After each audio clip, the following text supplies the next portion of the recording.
Hey, good evening, everybody. Thanks for stopping in and joining us here. We're 20 sides to every story, and tonight we are playing one of our community campaign games.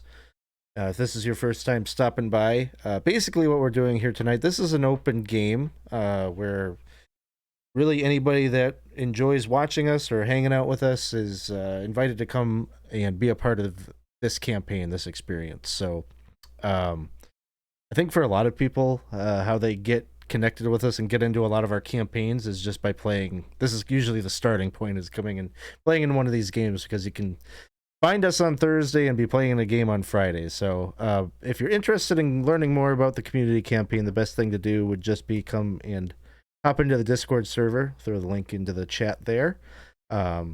If you're looking for a game, you'll probably be welcomed by a bunch of people in the lobby, and just let us know, and we'll get you connected with what you need to know to start playing in these games. Um, Otherwise, if you're just here to kind of check it out and see what we're doing, it's also a great place just to come and hang out and get to know us a little better. You can always, if you're curious about the past episodes, you can go and check those out on YouTube. This one's been going for about, I think, like a year and a half or something like that now. So there's plenty to catch up on if you really want to. It's all there.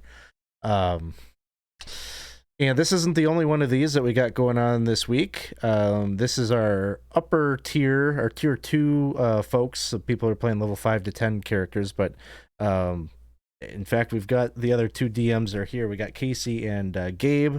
Also, create adventures that help us out and help us to have lots of games kind of going each and every week. So, yeah, maybe if you see what we're doing tonight and you're like, hey, I'm thinking about getting in a game. I'm not sure. There might be some freedom. I'd give up my spot for a newbie so you can come play in a game. I got room for one You got room for tomorrow one? night. All right, so there it is. Gabe, you got spots in your game as One, well? two. So Okay. anybody in the air, it's a take here. So there you go. So just hop on in the Discord server and you can check all that out. If you really like what we're doing and you want to support it, you can always do that by checking out and supporting our Patreon page that helps us support everything that we do with the community campaign. I think that's it. I think that's everything we got going on. So we kind of have hit this sort of interesting point in the campaign where we had sort of a divide in the available characters that we had. Some of the characters went and dealt with a situation that was happening in Hamlet, and then those that remain stayed here at Riverguard Keep. So previously, the adventuring party had taken control of this keep that had been a fortification that to any outside observer, it seemed to be kind of the place that this mercenary bandit group had holed up, and they were taking control of this old dilapidated keep. But it was really serving as sort of the entranceway, or the sort of serving a gatekeeping function to protect the entrance to the temple of the Crushing Wave cult. And so underneath the keep, the party has discovered that there is a subterranean waterway that flows underneath it that leads to this place. The adventuring party initially came here because they did so in response to the detonation of an elemental weapon within the village of Rastor, where they had kind of based their operations out of. And so it was, I think, the first time such a direct attack had happened on a village or a settlement of any kind. And so the party decided to make facing off with the water cultists a top priority. And at the same time that they took control of Riverguard Keep, they received a message via a dream spell from a former adventuring companion who had been with them 10 years prior when they first dealt with the Temple of Elemental Evil near Hamlet. And that dream came from Ziloff, who is now the anointed Doom Dreamer of the Tharizdun the elder elemental eye's religion, and it would seem that he has turned a sympathizer to that cause, that nihilistic religion. The message that came from Ziloff was fairly clear, that an attack on Hamlet was imminent, and he suggested that if the group left immediately, perhaps they'd be able to change the outcome. A little bit of conjecture about whether this was a warning, was it a strategic ploy to try to, maybe the party had been succeeding a little too quickly, too fast for catching up to whatever it is that whatever he's up to with these cults. Regardless of his motivation, the warning was very clear. Something had to be done. The group decided, instead of putting all their eggs in one basket, that they would split their attentions. And so I believe it was Lix, Thorwald, and Donovan who had set out to try to warn Hamlet and rally a defensive there. And so this session is really happening.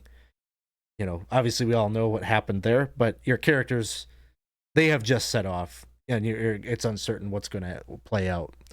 And so you all are the ones that have remained behind and are now delving back into the Temple of the Crushing Wave hopefully in order to defeat the leader of the Crushing Wave cult and eliminate the threat posed by the water cultists. What you know about the cults is that there were 4 elemental weapons that were uncovered near Hamlet at the old moat house.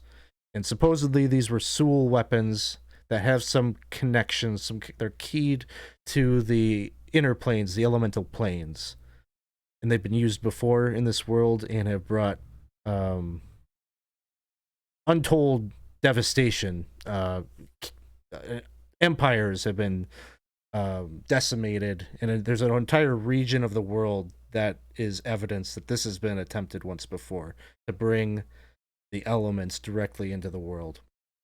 And so it is believed that the forces belonging to Tharizdun, seemingly under Ziloff's command, that he has gifted these weapons to other people. You saw evidence of this with Lareth. He had been gifted a weapon that unfortunately has been regifted to a lich, but there was some belief maybe, or some mild trust that the lich was not going to imminently use it for the purpose of summoning a Arco Elemental into the world. So that's a problem for another day. You're really pressed on these other cult leaders, these champions of the different elements that maybe have these weapons. And so what is known is that underneath Riverguard Keep, there is a cavernous waterway that previous adventurers have used via some rowboats that you now have at your disposal, that seem to, in a very similar way, this waterway, just like the staircase back at the Sacred Stone Monastery, you probably get the sense there's some kind of teleportation magic associated with that. The tunnel just was a little too short. And so, and those of you that had been there probably felt there was some magical effect that came over you as you were rowing down that passageway. So good sense that it takes you somewhere else, wherever that goes. There is probably, we got Gabe is going to be playing an NPC for us tonight. And I think this bit of information probably comes from Vex, but the leader of the Crushing Wave cult is a man named Gar Shatterkeel. He is human, sort of a very bitter, joyless man that no doubt has lived a harsh life aboard many seafaring vessels in his time. Maybe his most notable physical feature is that he's got a prosthetic limb. His left arm is this sort of artificer contraption that is designed in the likeness of a crab claw. he came to Rastor maybe a little bit less than a year ago, and he was recruiting. He was recruiting sellswords. He was recruiting mercenaries, and it was him. He was the one that was really the architect behind restoring Riverguard Keep. And he did so sort of under the guise of like protecting Rastor. So sort of this racket. He was getting tribute from the town. Kind of forced the mayor there to pay reparations in turn for quote unquote keeping the peace. Quote unquote, we won't we won't fuck with you guys if you give us money the easy way. And so they did. There was very little that they could do, even though they were putting out calls. There's no real military force in the region up until the point when Feathergale Tower, Feathergale Spire, became occupied by the elves, but that's more recent that happened. So Vex can tell you that Gar Shatterkeel, on a personal level, was known among his men to be incredibly tight-lipped. Didn't say much about his past, but he was feared by all of his underlings. He had this reputation for cruelty. Punishment for disappointing him was rarely less than death. And so, given this, you hear all this from Vex. It's pretty quick that you believe that this is probably very likely the champion of elemental water, and probably the one that has received one of the Sewell weapons from the moat house. And so that's kind of the backstory as we head into this setup. And so I think before we go any further, maybe we'll give our characters here, the players, a chance to introduce their characters to us. And I don't really have a prompt here for tonight, but just tell us a little bit about your character and their kind of their connection to how they find themselves to be here in this moment, setting out to once again maybe prevent history from repeating itself a bit. So we're just gonna go right along the overlay here. Casey, we'll start with you. So I'm Casey. I'm playing Humboldt. Humboldt finds himself here. He was there 10 years ago in the initial fight with the temple. At present, he's here. He was part of those that raided the keep just recently, and he recalls back when the troubles with the temple were going on 10 years ago. They put up a great deal of effort to defend Hamlet, but it just kept getting worse and worse. They had to go strike at the temple. So when there was the message from Ziloff, I think he was sort of the and we've seen this before, and really nothing's going to get better until we come back and deal with the problem. And the problem is in that temple. Is this Gar Shatterkeel fella? So we go down there and we just hits him with a stick until he stops being troublesome. Um, but if you need to go back, you go back, and of course, waved everybody who left. Go have be good. But yeah, he's on the we need to wampus these things. Otherwise, Eos turns up, and I don't want to get choke slammed again.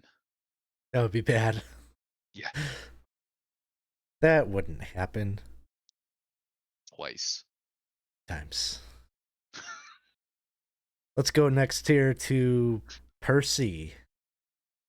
Hi, I'm Percy, and I'm playing Elena Shaw. Elena was rescued 10 years ago. I believe Humboldt was in the party. Now she's looking to make her way. She was also a part of the assault on the keep, and in her mind, probably the most important person in that. She caused a distraction that distracted the guards a little bit, but all she remembers is standing on the wall and like shoving people off and allowing the rest of the group to make it to the wall. And assist her. Well, it must have been a good plan because you're all here to tell us about it, so it couldn't have been too bad. Let's go over next to Jeff. Hello, everyone. I'm Jeff. I'm playing Rareth. Rareth is half-orc ranger. He was living as a basically a hermit most of his life, living out in the woods, living off the land. He decided to try living in town, or at least staying in town a little bit, and kind of got sucked into the problems that were going on in Hamlet. Along the way, he's found out that not only is he half orc, but his other half is elf. He's pretty much become brothers and friends with everyone who adventures in the area, and is ready to get back in here and get in this temple again. Awesome. We'll turn over next here to Bo. All right, got Hurt, Chaos Crusher Caligiano. He's had a long history with cult activities from a time when he was a troubled youth, and his village got burned down by the cult of elemental flame. But they didn't think about him for a while. I just want to say 2 decades probably before he even thought about any of that again, and then kind of got pulled into it and landed in the middle of a bad situation with Thorwell for sure. I think he's the only one who was at that. Yeah, he was the only one there that day. We fought a dragon, and then the goddess of spores and everything, and yeah. Then now he's been wandering the countryside for 10 years and kind of got lost, and now he's come back to the people who actually have a goal in life, and he's trying to find his direction by kind of following theirs and see where it takes him. Awesome. We've got Gabe is coming up next, not playing one of his player characters, but taking control of Vex. And I bet Gabe probably remembers more about Vex than I do, so I'll let you introduce him. Hi guys, I'm Gabe, and tonight I'm playing Vex. Vex has been a staple of this campaign. He was found in the original temple of elemental earth, as it was about to be sacrificed. Apparently, he had some problem with a girl that was someone else's, or maybe it was the other way around. Point being, he was rescued by Magnus the Cuthbertine and taught in the ways of Saint Cuthbert. Now, however, him being a little bit of a scoundrel type of guy, he kind of only got the part of the teaching where we're basically bashing people and making money. So, I mean, he's a do-gooder with a distinctive roguish style. And after the events of 10 years ago, we found out that he moved on to Rastor with a business partner of him, a certain Jocelyn, who was dealing drugs on the side and other shenanigans. And after all that stuff went on in Rastor, he decided to move in with the party and help them out. He got mildly bashed in last time, but he's still here and is, still trying to do good. Awesome. So that is what we've got for our characters here tonight. I think where we're picking up here is we're going to pick up, you guys are all down below the keep, where there is sort of a little landing. Just at basically, it's like, if you take one of the towers, there's a staircase that leads down to this landing where you were at. And there's a stream that carries water from the west to the east, out to the proper river, just to the east of the keep itself. You've since tied up, or at least moved a couple of the boats down here to the landing. You're probably checking your gear, just making sure you've got everything you need to. Burn comes down to kind of see you off. He's wearing his very stylish purplish silk wizarding robes and his pointy foppish hat, wearing his sandals. He's traipsing around. He's kind of pacing back and forth as you're all getting ready. He says, "Oh, when you're while you're down there, you got to deal with these cultists. Don't pay any mind to what's going on back in Hamlet. You keep it out of your mind. We just got to trust that the others have everything under control. And it's not like we didn't leave others behind, you know. There's plenty of capable folk back there that'll be able to tend to Hamlet's defenses. No, we gotta keep our eyes on the main goal here, especially these water cultists. In my experience, my observation, of all of the cults, the water cultists, let's frame that a different way. Old Hydra's followers have been the most successful at almost bringing her into this world twice now. So I think it's fair that we've made them a priority.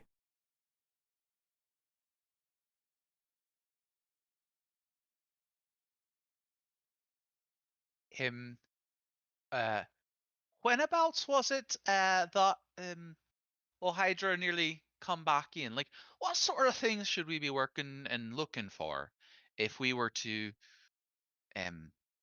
when you say like the big hydras with the heads? Or Oh no.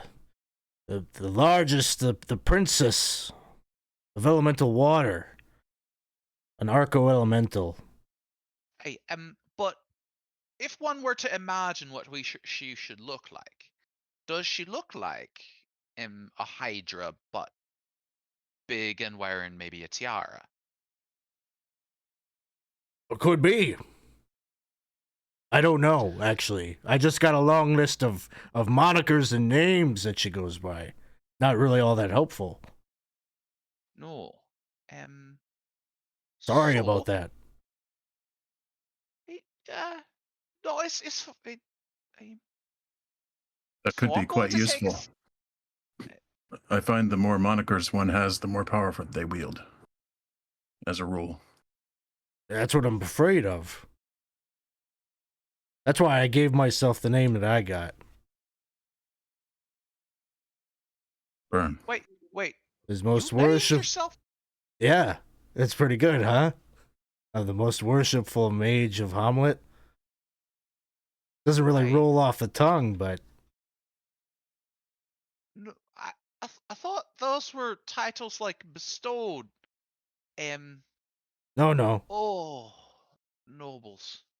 Yeah, you really ought to just. I'm not sure anybody worships a mage. The main point is here that we don't want to see this thing. No. Right. Yeah, so let's stop it. I so I know most of you. And I've got a stick. You've got a bow. And you do a bit of magic, and you do a bit of magic, and you do a bit of stabbing. Points to Vex. Oh, I stab people in St. Cuthbert's name wherever they need to be stabbed. Just point. Aye. So I have a shield. Everyone stays behind the shield as we move about. I can't see in the dark, so I'll have some light. And that's about as far as I need. Anyone else have any special requests as we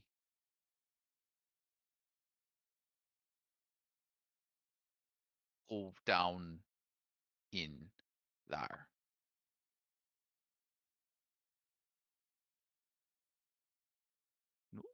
My Oh. weapon has a bit of reach, so I'll remain at your rear and help you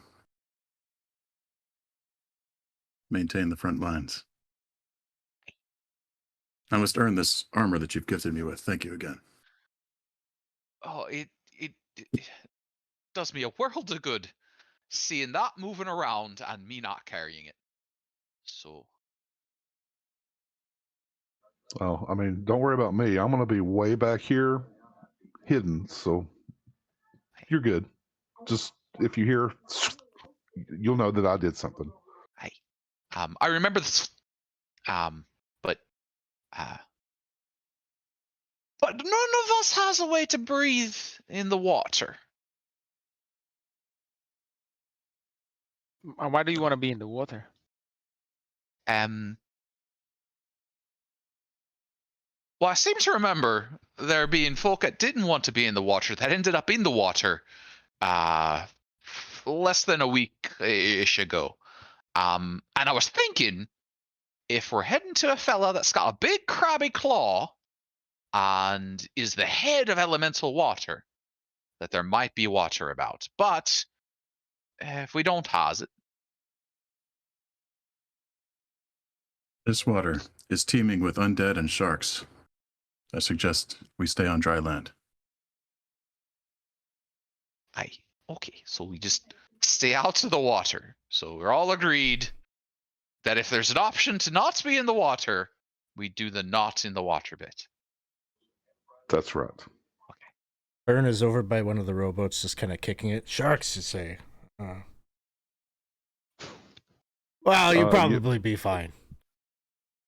We've had a boat eaten by the shark. Oh. Boat's like made of beef jerky.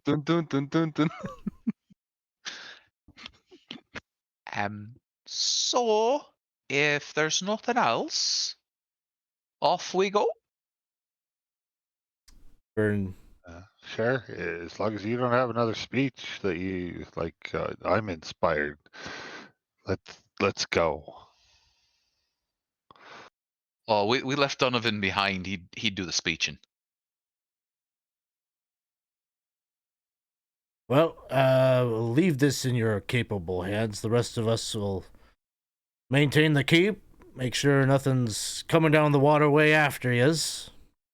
But we wish for your safe return and hope that you're able to nip this in the bud. We've got other things that we need to deal with yet.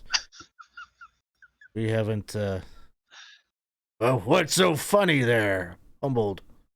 Oh, I were just thinking, as far as speeching goes and encouraging, mentioning that going off to fight a champion of the Water Temple is just one of many on the list. It's fine. Well, we still have that idiot Spook Noir. We've been mispronouncing his name all these years. We gotta go find out what happened to him. I never thought to correct you. He really was liked me. trying to get on your good side. So he sees you off as you start to jump into the boats and start to head down the stream. Now, one of my questions is, do you have any light that you were using to traverse the cavern? Yes, I have the light spell. Okay. I have a lantern So as backup. I will put it on a coin and give the coin to Humboldt. You're the only one that can't see in the dark. I can't see in the dark either. But I don't count. I'm an NPC. But you're also trying to hide, aren't you? Not necessarily. Oh, if I don't think he has the refinedness to want to hide. He just want to bash people. So Humboldt will have the lantern as non-magical backup. He'll have the coin secured somewhere towards the top. I'll be Sounds in good. the other boat. So Humboldt's in the lead boat, got the coin with the light, and you're kind of leading the way as the two boats make their way down the dark stream. So you begin to row and make your way that way. Feels like maybe you've been at it for maybe about a mile or so. And as the water is kind of, you're fighting against the current. It's not like a rushing current or anything, but you gotta maintain forward momentum. But with the light, what is it, like 30 feet? Yeah. 30 feet? Okay. You notice at about that limit that the light doesn't seem to be penetrating forward. And there's just like this curtain of shadow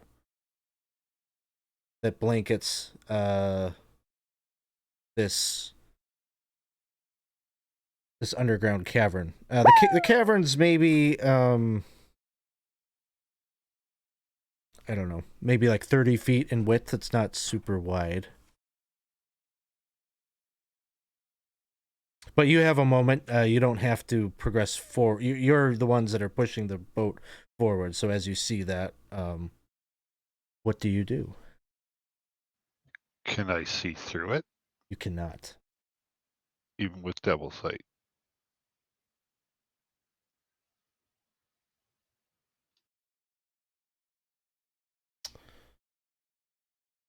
You see darkness through it.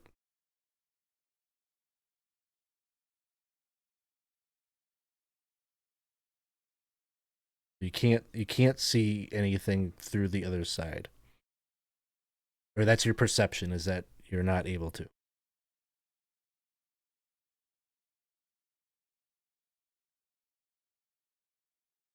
Well, that's not good. Oh, everyone else doesn't see that, right?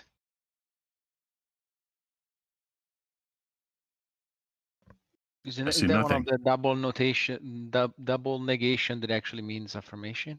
Is that what you trying to say? I see jack shit. Hey, Yeah. yeah, Yeah, it's a whole wall of it. but we're still gonna go through it. We Don't haven't think we got have to a where we're choice. going yet. We've not gone far enough yet. Oh, whoosh, whoosh, whoosh, starts rowing away. Well, rowing forward towards it. Moving forward through it? Yep. Okay. And the boat behind, is it following? Yes. Okay. So as the boats pass through, you can see yourselves as you pass through. You can see yourselves and you can see your boat.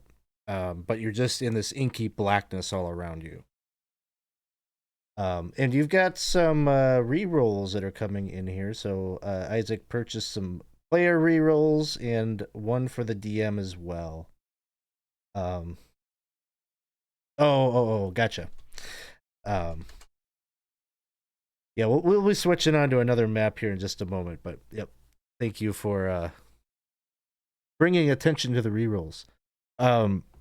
So as you guys are kind of like moving forward, you're rowing, you're trying to get a sense, are we making progress?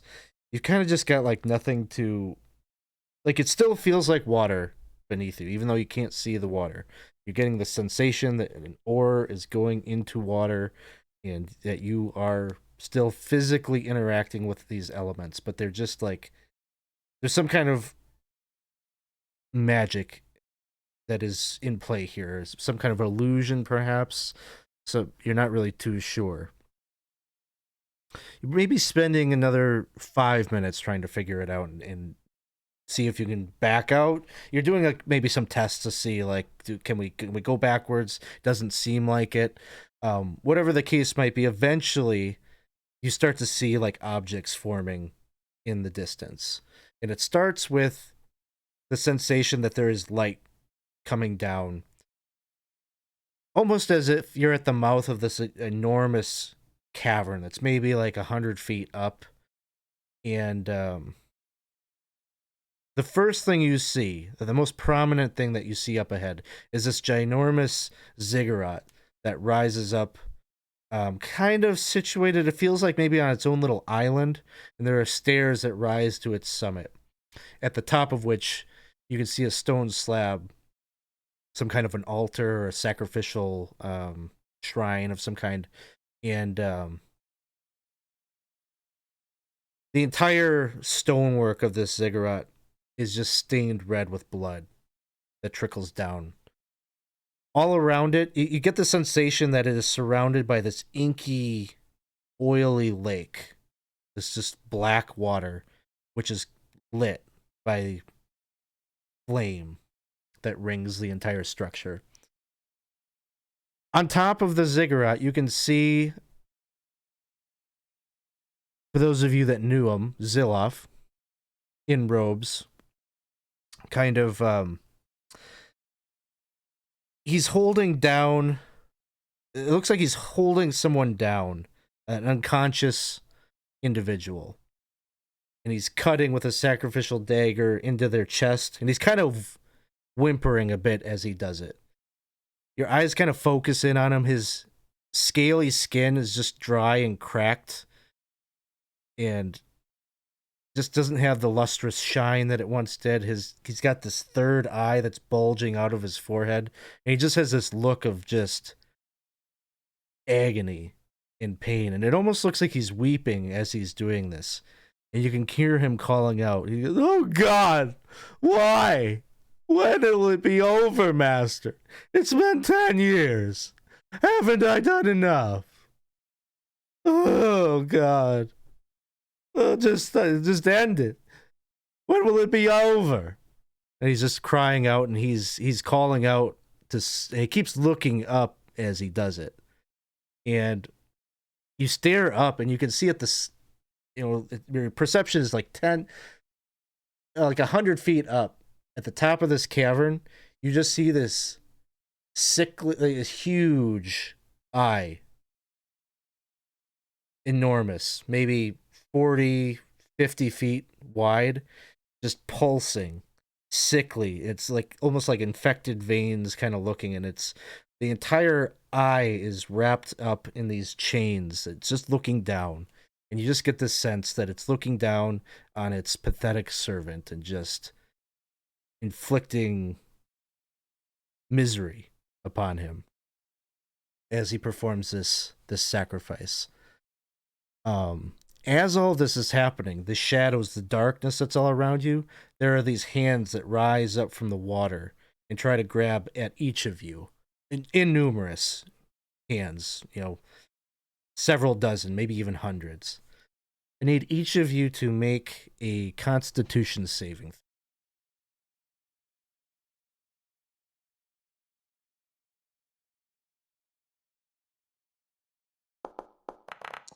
I'm gonna re-roll that.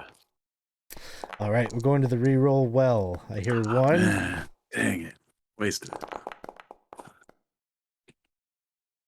I would like to go to the reroll well as well. Sounds good.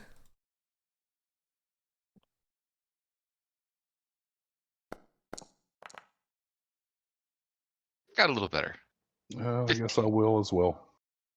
Oh, man. Rough. That's Oh, in the no! beginning, Oh guys. no. That went the wrong way. All right, so let me flip here to see what some numbers looked like. Not good. Not good. Let's see. Who had a 12 or less?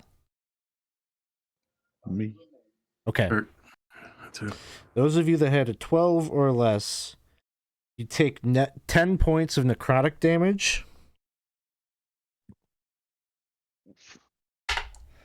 And your strength scores are reduced by 2.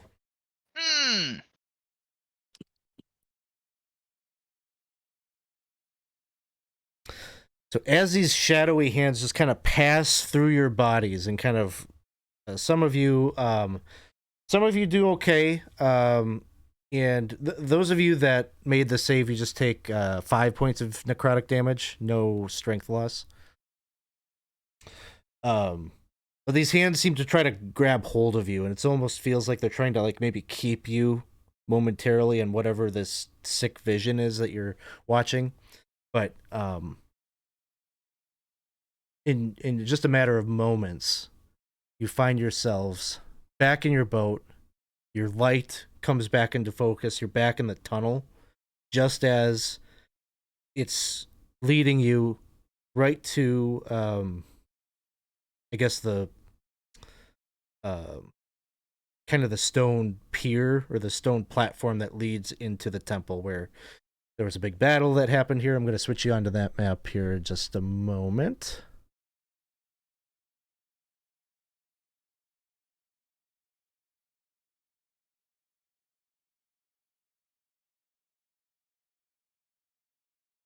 So, you know, you can move these. However, you know, I don't know how long you're going to be on these boats. It might not be worth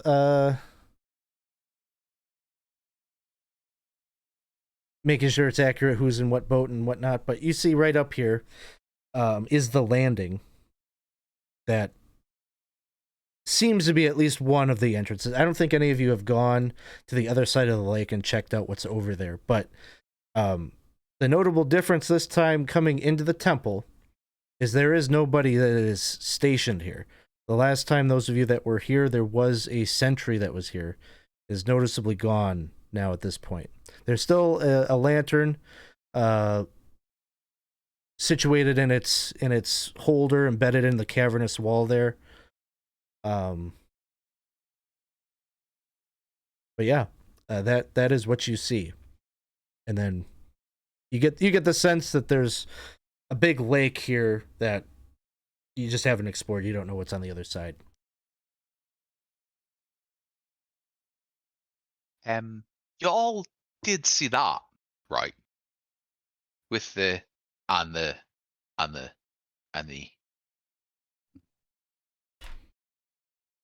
Quite I troubling. thought I had finished digesting the alcohol last night, but probably I wasn't. Oh. Oh, because you saw the same thing? Aye, with the and those. That was a weird nightmare. Aye. So land. Aye. He's pointing to the pier plinth thing. Yes, this water is sapping my strength quite literally. Aye. Elena, you have the good eyes. Can you see how far down is not water? The ground underwater. Water under groundwater. All I can see is water. You would guess with the light and such, you can sense that it's probably 20 feet deep.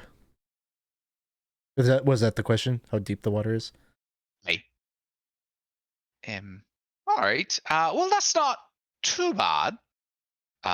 That means as big as the start could be would be 25 feet about. I can actually see some bugbears on the other side. Okay.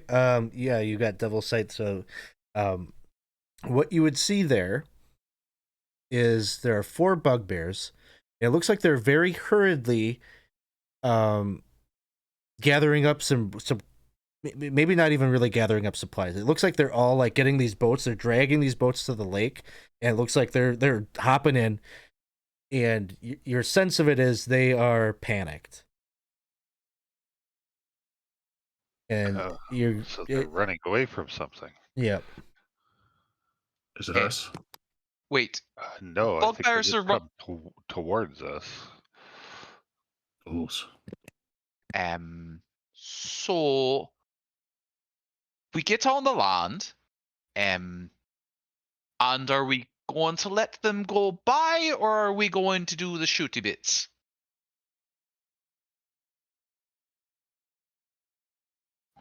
Do they need retribution? If they need retribution, we retribute. If not, they're free to go. I've adventured with some bugbears. They're not all bad. I wouldn't mind finding out why they're running. Yeah, why don't I try talking? It's you like talking time. Let's have talking time. Aye, so long as everybody's agreeing it's talking time. The issue I have is when I think it's talking time, and other folks are like, "Oh no, it was shooting time. You just didn't know." So we get the bolts, we put the bolts on the land, we turn the bolts upside down, we take a bit of cover, and we do some talking from behind cover. Aye? I like this. All right. So you can all move your tokens up here onto the landing. So you bring in the boats up there, getting underneath, use that as a shield or cover if you need it, and plan is to call out.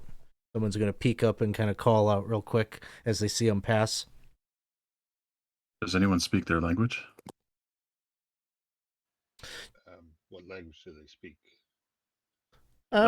Probably generally speaking, those of you that have encountered goblinoids and such before, typically they're at least proficient in common enough that you can communicate, and bugbears maybe more often than not are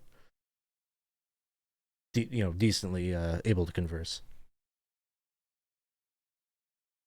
And so as you wait, it's probably maybe a mere 30 seconds, a minute later, that you hear them kind of, they're chopping at the water. Like they can't get out of here like quick enough. And they got two little rowboats just like yours. Whoever's peeking out and kind of observing what they're doing, they probably you kind of see they take a glance at those boats. And it seems like maybe there's a split thought of doing something or interacting with the boats, but they think better of it, and they're trying to push on out the tunnel, what it seems. I'm gonna call out to him. Did you get what you came here for? And they hear you comment. They look a little puzzled, and one of them replies back, I'm getting out with my life, and that's enough. You'd be wise to do the same. What's down there? It's the Earth Cult. We're under attack. The Earth Cult is under attack, or you are?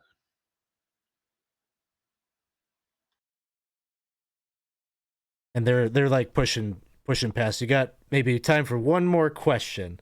Are they dressed in some, like, are they water cultists, or they're not? Like, are they wearing anything? Not really. I mean, they're dressed in hide armor, and they've got some weapons and such with them. But your experience has been that the cults typically hire on some mercenaries and such.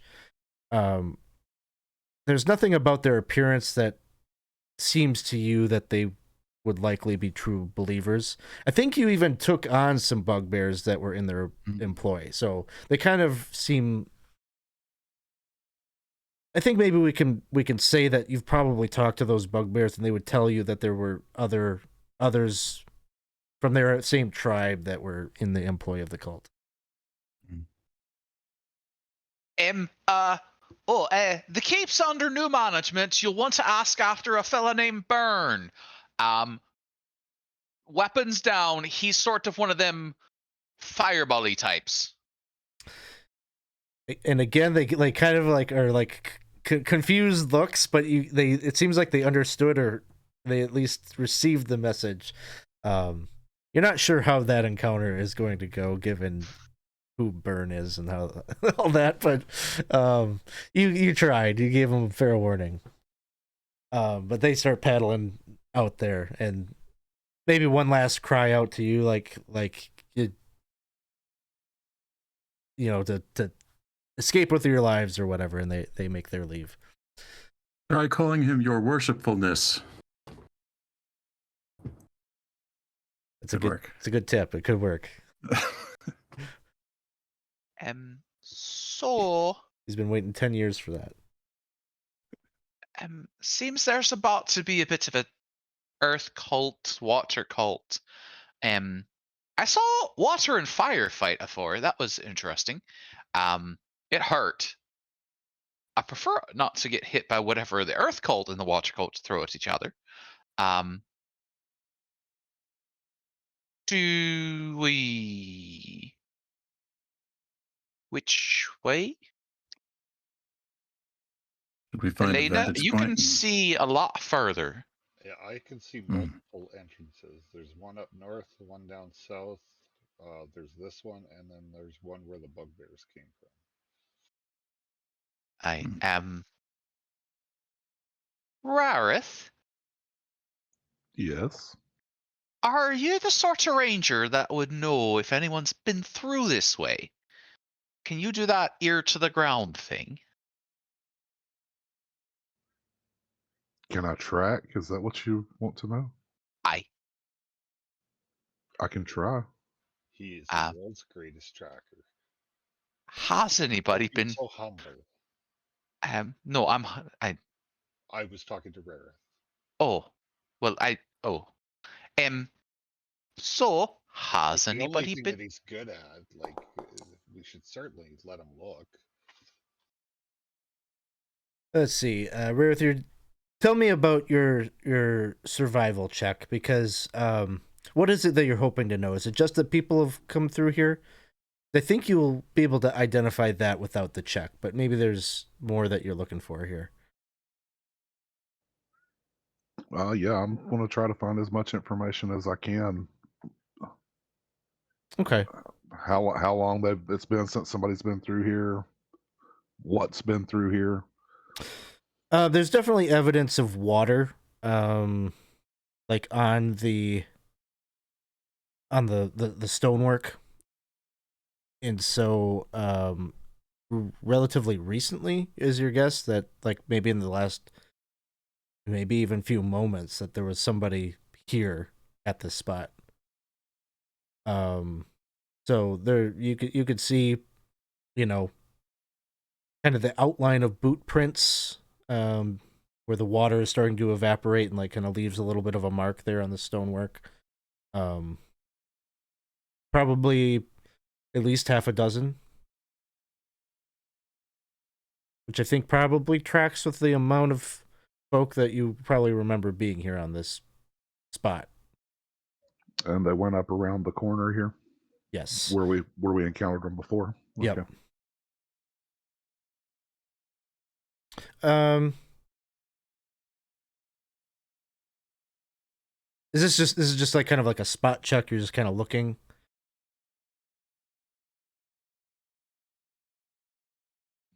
I could investigate further if need be. Sort of looking for which way we should go first. Does anyone have a feeling, or would you say that we're right in the middle of the earth crawl and then the water crawl's down here, so we're kind of in a bad spot right now? aye? So which way? I'd say either we get on our boats and go to the north or to the south.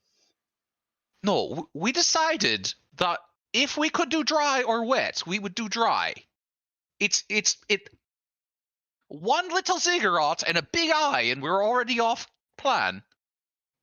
We've been up around this corner before, with a different party, and we met some pretty stiff resistance, and there was more coming that we had to get on out of here to avoid. So we can definitely go on up around this corner. This hallway leads somewhere. So all I'm saying is that we should probably move, because we don't want to be in the middle when the two groups meet, because we'll get crushed. Perhaps this entrance to the north will be less guarded. So back in the boats. Temporarily. I mean, do we know where this we don't want to be in the middle. Do we know where the middle is? Well, apparently whatever's happening is happening to the west there, where the bugbears came from. So let's not go west. So No so bugbears fleeing from the north. So in the boats. I think so. Why? All right. It's just a feeling. It's dry in here. No, it's fine. I mean, last time it just cost me, a scabbard of incalculable wealth and having to be, oversee dragon turtle wedding. It'll be fine. I have a great history with boats. It's only 50 feet. I think we can make it. Let's hope. Wait, that way? I thought north Or south. or north or just pick one. We have two boats. Okay. I suggest north. Okay. Oh. Go north. So I'm getting in the boat and I'm holding the oars, and you just say turn or straight, and I'm going to do it. I'm just going to point out that I'm fairly certain that this hallway leads to the same place at the north. Hmm. And Would you like me to scout this hallway? Should we go that way? You said there was a lot of resistance there. I would rather meet resistance on my feet than on a boat again. So boat out to the water. That's a solid argument. Let's put the boats back.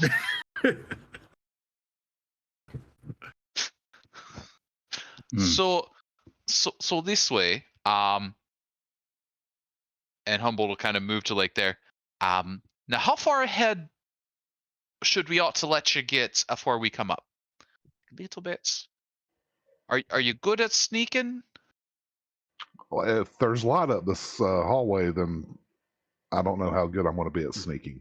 But oh, sorry, and he covers his hat in his lantern. Okay, so what I think what I'm gathering after all that is that Rareth is going to try to sneak ahead down the hallway that you're aware of, right?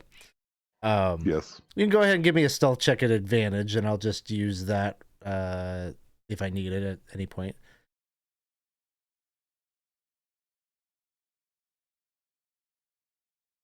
Normally, I'd wait to have you roll it until the moment that it matters, but with the advantage and everything, I'm really not too concerned about your stealth check.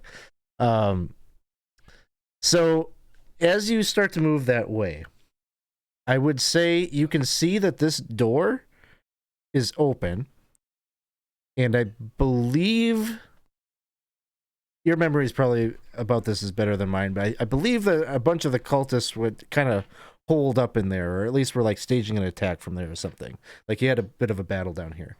Right. The door is open. There's light coming from inside that room, but you don't see any movement or anything like that.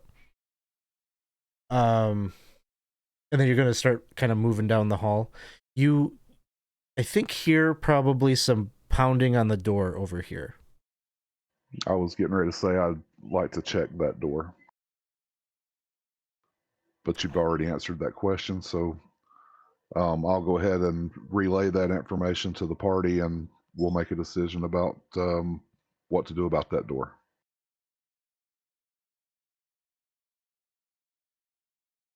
Do we all hear the pounding, or It's like, yeah, someone's like thumping on the door, and you can hear kind of a muffled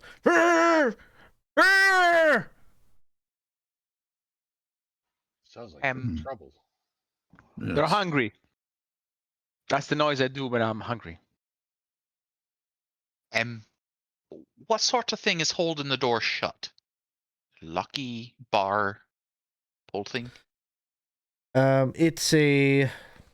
Let me just double check.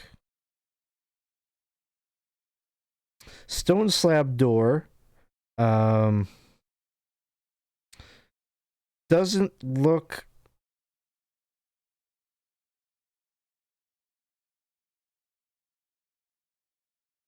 It's got like a padlock kind of thing on the outside, like a, clasp covers the door. Then there's a lock, like a physical padlock.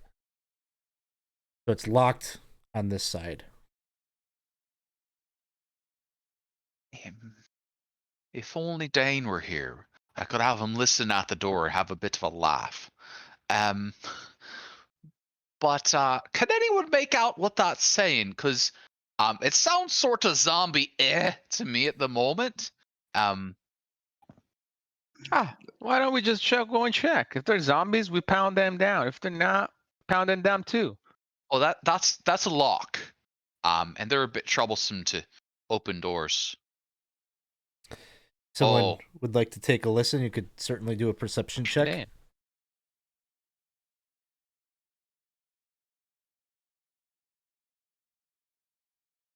If nobody else walks up there, Elena will go up there and have a listen. Sounds good. Oh, you take after your uncle.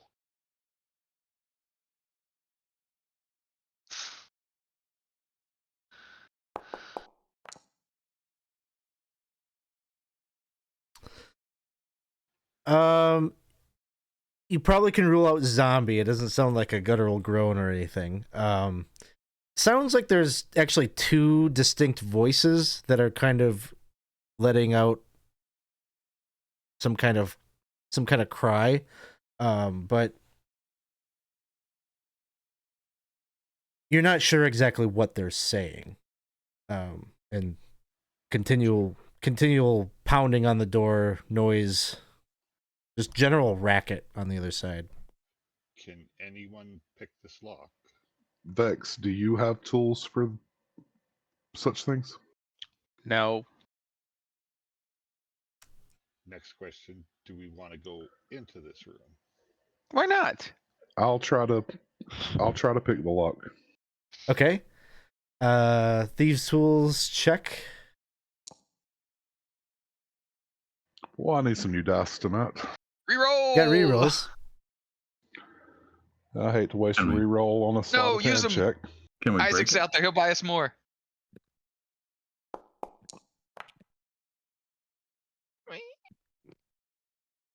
A 13 on a padlock, I think actually does work. I'm just gonna say it does. I think it's a really low DC. So you managed to crack the lock, and the door is on kind of iron hinges. You could kind of pry it open. I'm gonna step away from the door and let Humboldt move up to open it. Why? Give me a stick long enough and a place to plant it, and I can move the world. Boonk. So you move up, you start to open up that door, creaks open. And thanks, Isaac, for the DM reroll. Ruh-roh. No. I don't think he liked being pandered to. No. I think he wants it to be his idea. So on the other here, you can see half dozen straw pallets cover the floor here. There's a cask of water that leans against one wall, and a dark slit-like window that looks out to the west. Right in front of the door are two figures that are both... it's a female dwarf with brilliantly red hair, she's all tied up in rope, like comically so, like Wild West style, just tons of rope knotted up, and a piece of cloth that is, or a sock or something, has been stuck in her mouth, and she's been gagged. Next to her is a halfling who, to those of you that saw the initial boat that came in with like a captive, it looks like maybe the same sized figure that was struggling with the cultists. And he's just kind of got this like really poofy, curly hair, looks younger-ish, and he's also kind of comically like tied up. And the two of them were just trading spots, kind of ramming their bodies up against the door here. And as you guys open the doors, they go, "Arr, arr," and they're doing their best to maybe indicate, "Please untie us." Well, what have we here? Well, that's a dwarf, and that's a halfling, and that's a fair bit of rope. Beyond that, Come on, guys. They're prisoners. Are we interrupting something? Shall we set them loose? Yes, just do be mindful as the boop.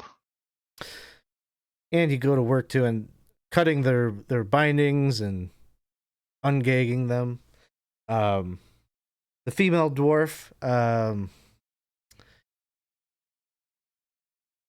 she like as soon as she like kind of catches her breath from getting all worked up here, trying to make some noise to get you to notice them, she says, "Oh, thank you so much. We've been stuck here for so long. You wouldn't happen to have a bit of food,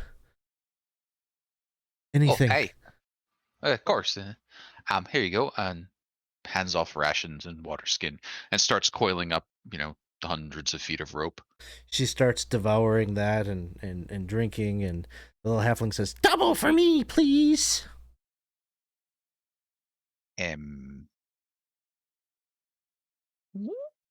Wait, And a halfling's gonna eat more than a dwarf? yeah, All right. easy. And they start eating, and once they've gotten just maybe enough to kind of quench whatever hunger pangs they're dealing with, they take a moment to realize how thank you for the gift and everything like that. And the female dwarf says, we heard fighting out in the hallways. Are we being rescued? Maybe one of my uncles sent for me. I come from a long line of nobility. Yes to the first, not that I know of to the second. Oh. But you're in luck, as a fair number of us are badgers, and so it's just sort of thing we do. Though about the fighting, water cult, earth cult, fight just outside, likely in a minute or two.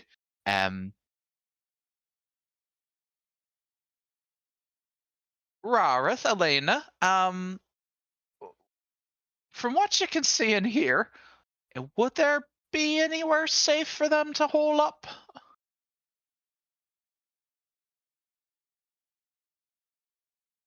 No, not really. This is my first time here, so I don't know where anything goes. No, I meant, could you see, like, across the lake water where the buggins were? Well, there's a beach over there, lots of boats. Aye, but weren't the earth cult coming from there? Well, the water cult guys were running away from there, so I would assume that's where the earth cult is. You might be coming with us. You might be coming with us for a bit. Oh. Well, anything beats being stuck in here. There's talk of sacrifice and such. Are either of you gonna deal with a blade? No.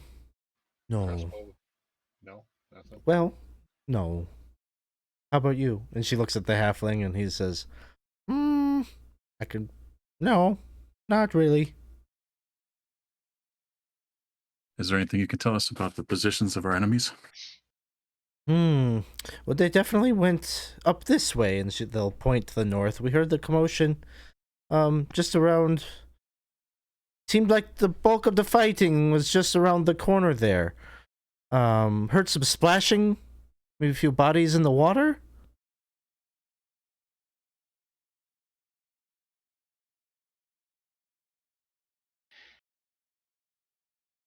How long has this been? Oh, maybe only 5 minutes ago or so. 5-10 minutes. Hard to say.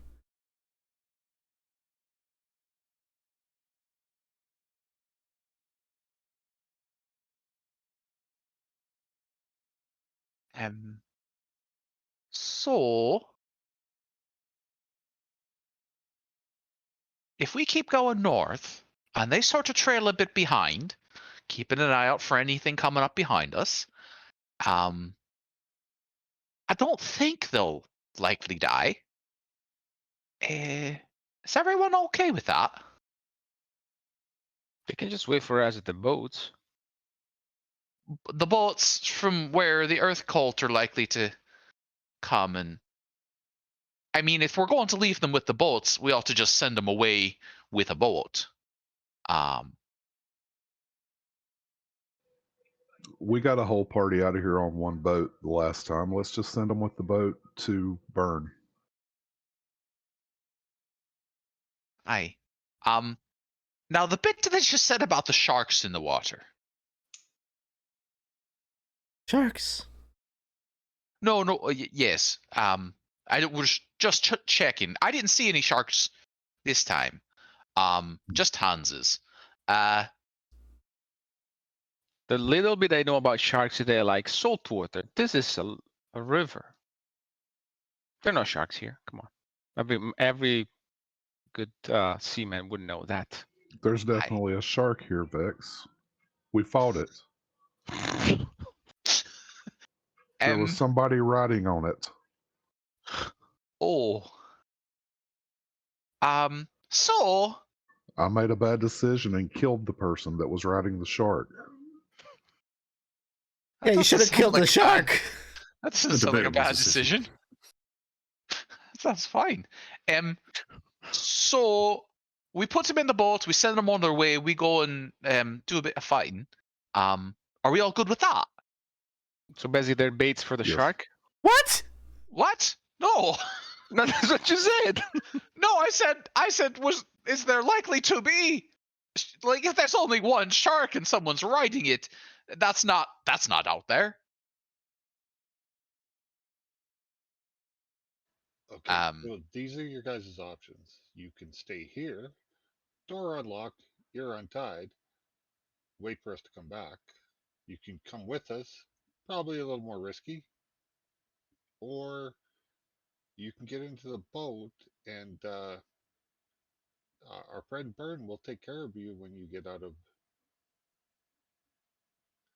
The last one sounds good, but does it come with an asterisk? And the asterisk leads to could be killed by shark. Well, it's water. I haven't seen a shark in there. I was swimming in it a few days ago. Okay. No sharks. And the dwarf just says, well, I would like to point out I was also invisible at the time, so I can't do that. But I think I could row a boat back, saying it's not too far, and there's someone there on the other side. Fair warning, we have witnessed shark, undead, and ghostly hands. Oh bother. And boats of bugbears. Does nobody in this party have? But we haven't been here long though, so. Oh. Well, I guess it's better to know about these things before they happen.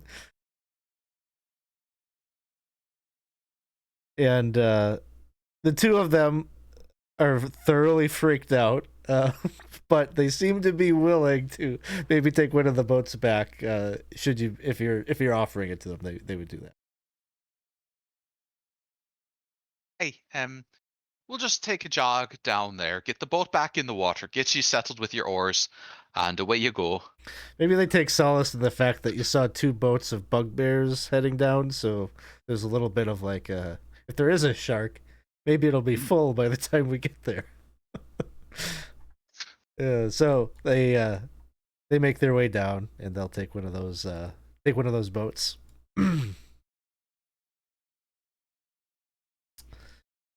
This room is just like a cell. There's nothing really in it. Yeah, I think the two of them,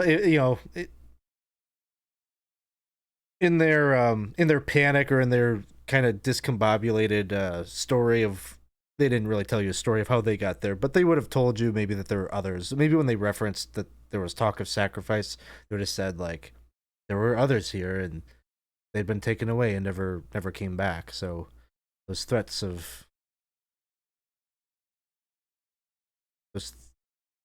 those threats of being offered up to their dark god have no reason not to disbelieve it. And Rarith, if you're scouting ahead there and kind of taking a look around the corner, you'd be able to see this bridge. It's a very high peaked bridge, like it rises up. Maybe like 10 feet over, and it's arched. It seems like it's built kind of specifically so things can pass beneath it, whether it be boats or other people riding sharks, whatever. So that bridge is there, and you can see here. You finally see evidence of a battle. There are bodies lying about, seemingly from both sides. Those that are marked by the Earth Cult and those that are marked by the Water Cult. A couple of bodies are even like kind of floating atop the water in kind of pools of crimson. Swords, blades, a lot of bludgeoning weapons. Evidence of cracked limbs. And so that's just kind of the corridor there. You could, without even going further, you know that there's a scene of a big battle that had concluded there.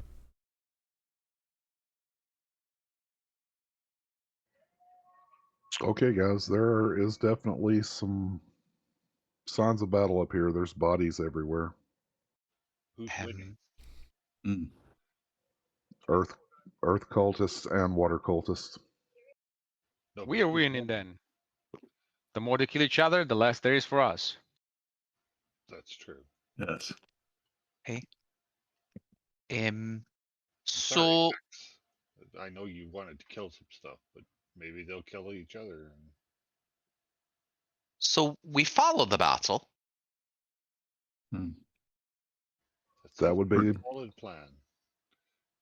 We're going to need to move faster if we want to get our blades wet before it's too late. But wait a second. Are the Earth cult our ally? I mean, since they're fighting our enemy. No. No. Okay.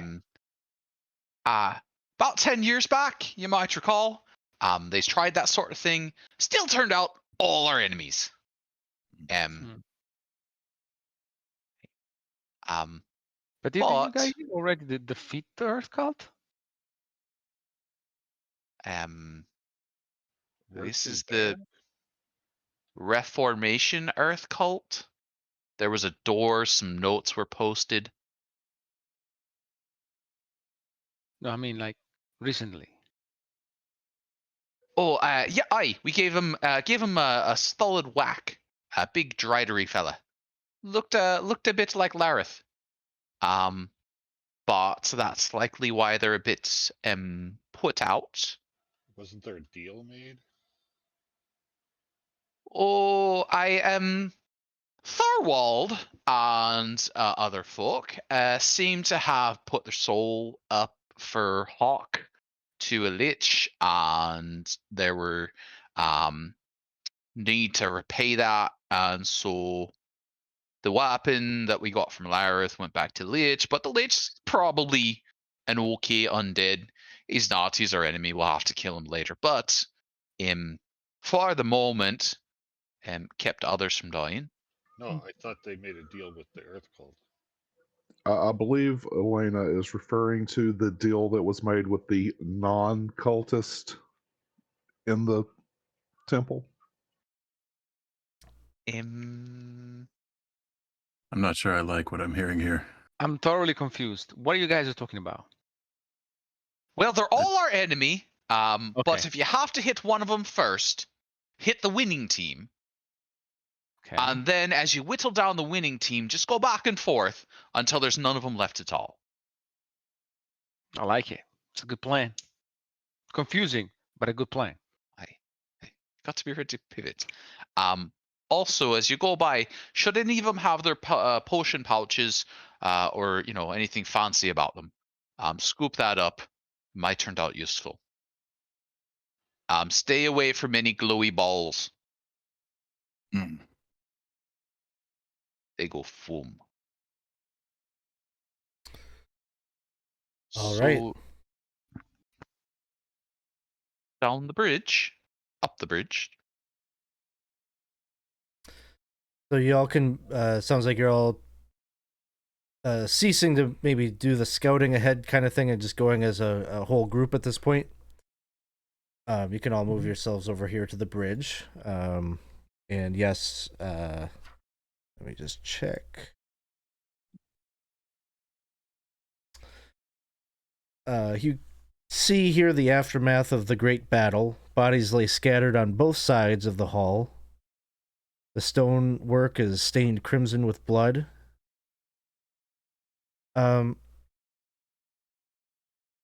You maybe hear a very distant sound of swords swinging, metal clanging against metal, occasionally metal clanging against stone, kind of coming from. It's sort of hard to really pinpoint it exactly. It's echoey, but I would say it's definitely coming from across the bridge and sort of both simultaneously up here to the north and down here, kind of directly west of you.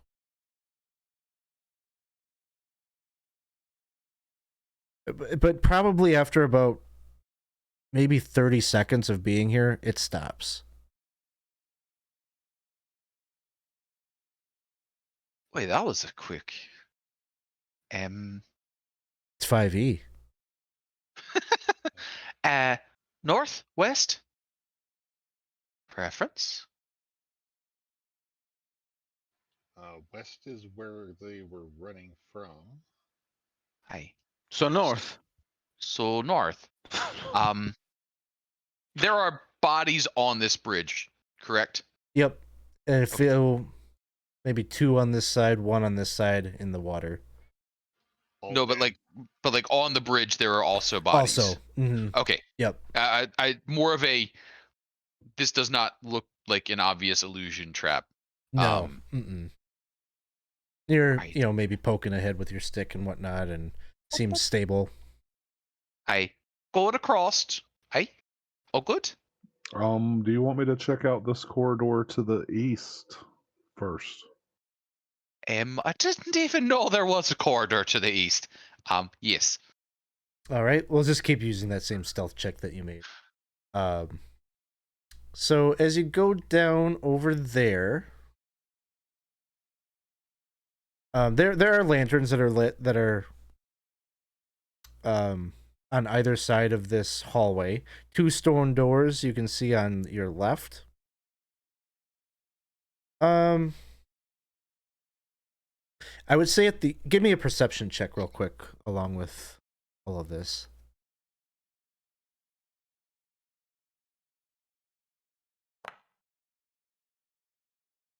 At the end of the hall, from like around the corner that bends towards the west, there's definitely a light source that comes from around the corner, but it is wavering a bit, as if it's not stationary and it is maybe being held in hand.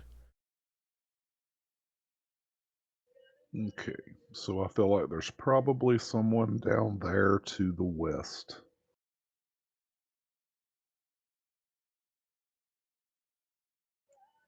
So I'll go back over here and relay that information. Oh, so we ought to go deal with that first, then. This place just keeps getting bigger and bigger. Meredith, do Do I I need know? to hold your hand? Oh, what? For what? To go around the corridor.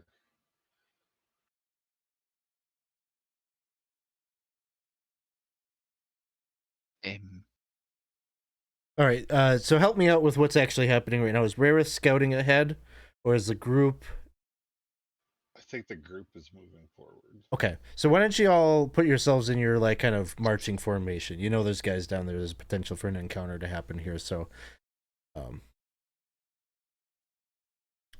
Herc's skin will get a sheen to it as cast an armor of Agathis preparation, and then stick to Humboldt's back.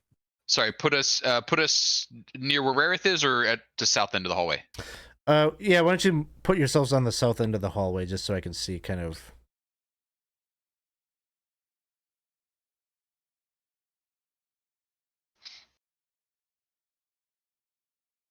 All right, so if you're moving forward, it's the 3 of you kind of in a formation like that.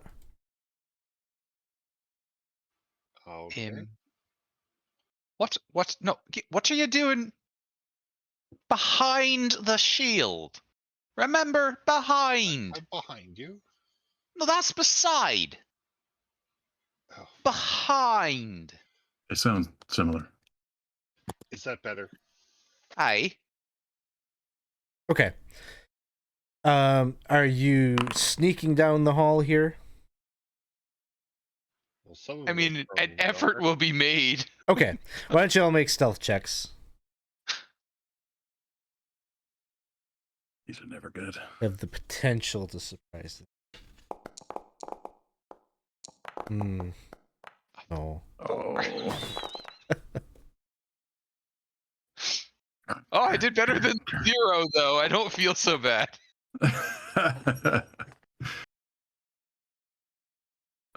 So we will Absolutely say 0 stealth. we will just put you at the start of the hall here, and then you hear from around the corner a call saying, "Hey, we got company," and so we'll go ahead and roll initiative right at that spot. Give me just 1 second. I gotta clear this, get all the sharks off of here. That's how long it's been, I guess.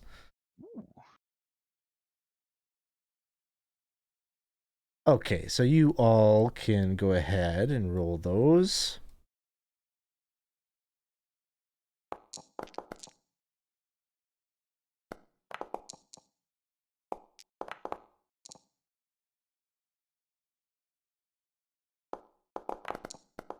Wow, Rarith, that is an initiative.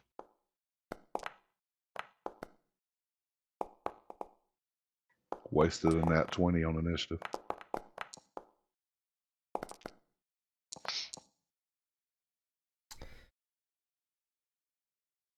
All right. Rarith, you are up first. So you hear the call out. They're clearly aware of you, and it's your first act. Your act first.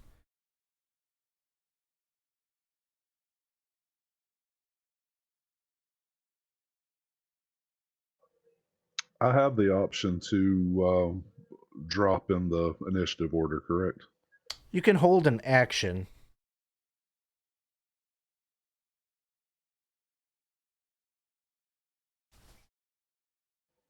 I will hold an attack action with my bow Sounds good. if I see someone. This, I think Bandit is Vex. That's me, Alex. However, my token does not have vision, so I cannot really see myself. No problem. Oh, vexing. Ooh. Although, let's see. Where is it? Has vision. Maybe all I have. Does that work? Yep, perfect. Okay. Awesome. I can act.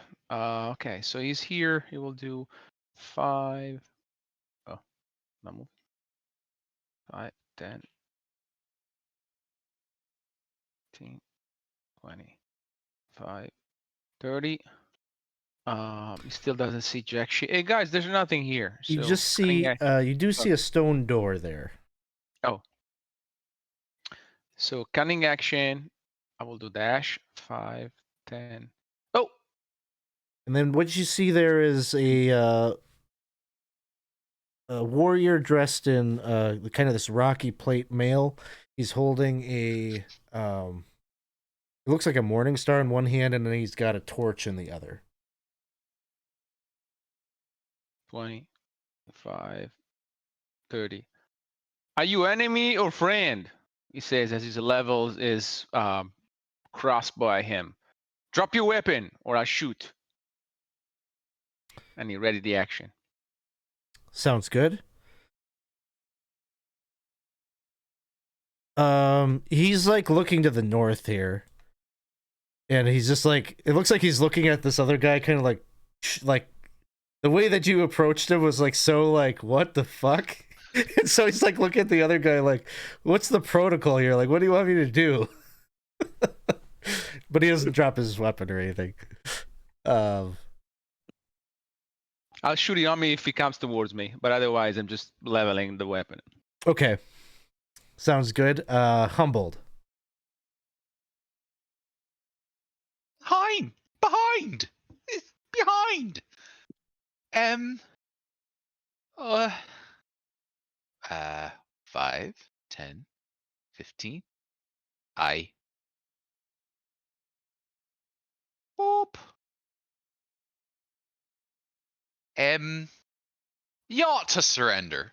Bonus action rage. Boom. Sounds good.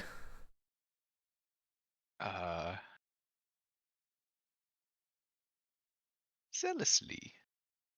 We shall swing. There's my attack. There's my attack. Oh,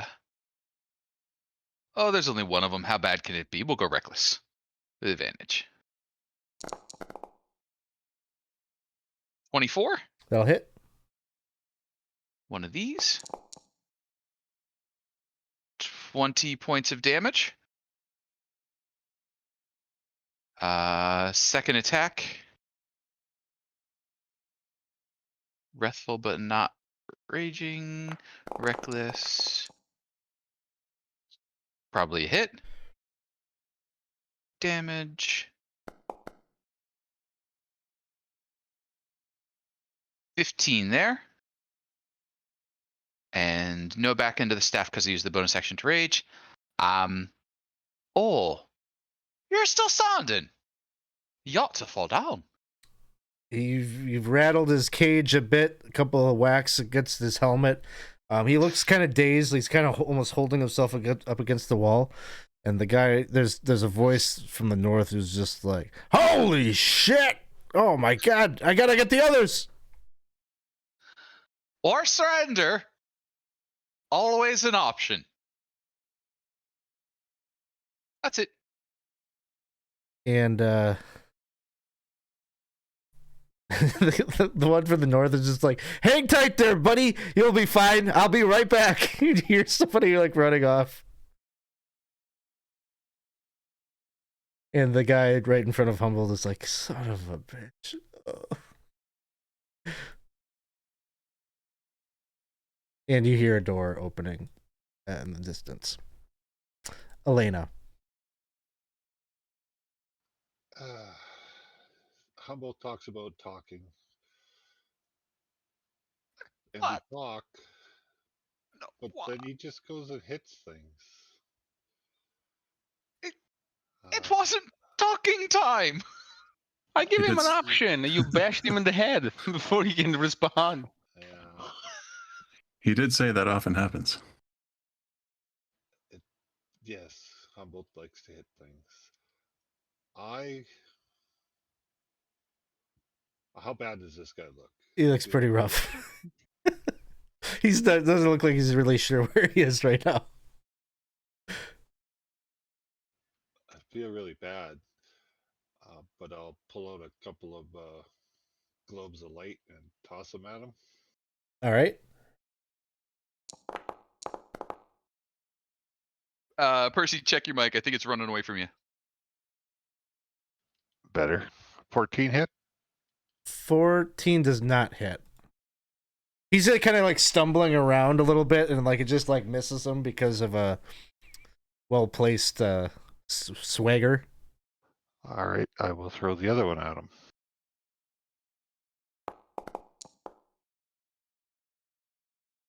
Same thing. He kind of falls forward and like accidentally ducks.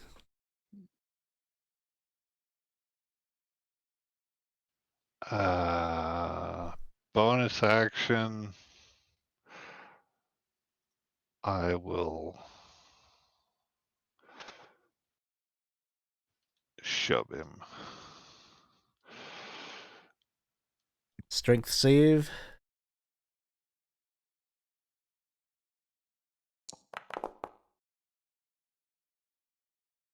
Oh, he's strong. That's it for me. All right.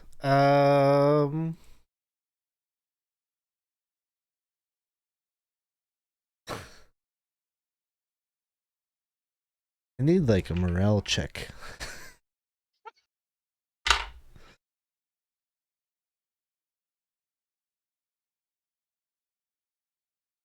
Well, he was offered to surrender, so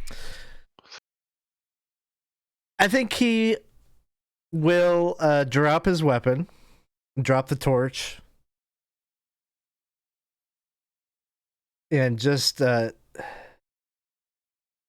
think it's like unclear whether he's surrendering exactly, but it looks like he's just like reaches for his head and he just kind of like falls down and gets into the fetal position, and he's just kind of rocking there a bit.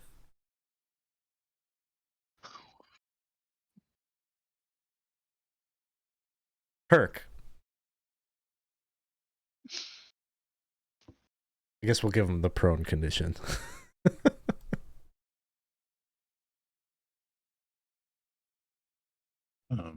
Should we finish him? It's surrendering. What do you want to finish?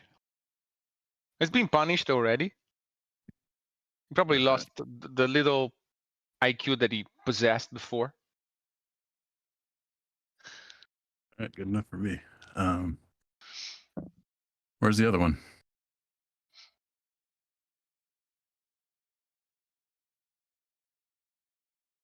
Oh no, I guess I'll just post up there until something happens. Sounds good. Rarith. Let's do some movement.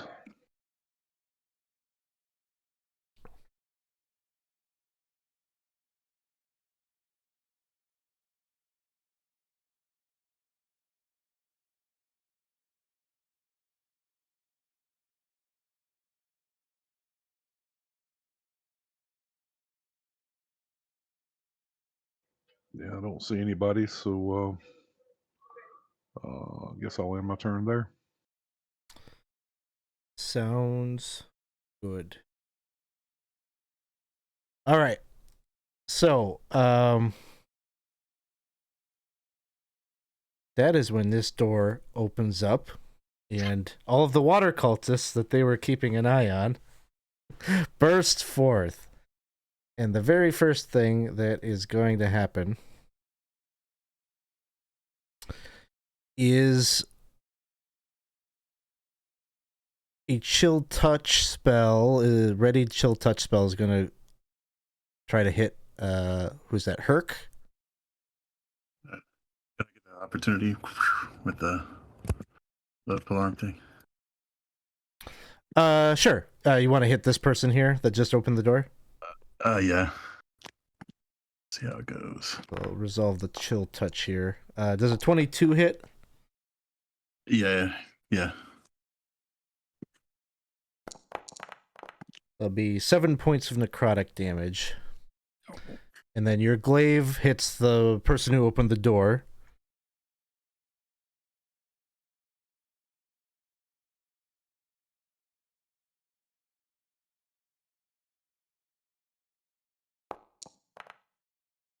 All right. 9. How does a chill touch work with Armor of Agathis? Does that hurt him? Or is it only attacks? I know I should know this, sorry.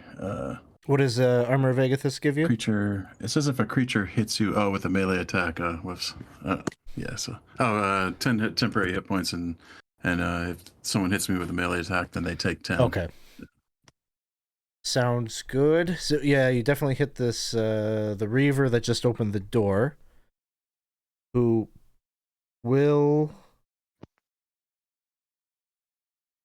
was probably going to swing around the corner and try to stab Vex, but getting hit with the polearm. Step out. I don't know if that triggers anything from Humboldt. Not yet. No, okay. Takes a swing with her shark-toothed longsword. And an 18 to hit. Miss. Armor. And what else was there? Oh, a javelin from this one is launched in your direction, Herc. 20 to hit. That's a hit, yeah. And that's 3 points of damage. So that's everything from there. If you're looking into the hall there, you could see it looks like there's a total of 4 Reavers there's a spellcaster that just launched a spell at you in the center of the room, and there's somebody at the north. There's another door on the north side, and that person is currently like, it looks like unlocking, kind of moving some, like a barricade kind of some furniture that they piled up there at the door, and is trying to go through to the other side. Vex, it is your turn. I imagine these are not friends either, right? And he drops his crossbow, takes out his scimitar, and swings at the guy, girl, I don't know, in front of him.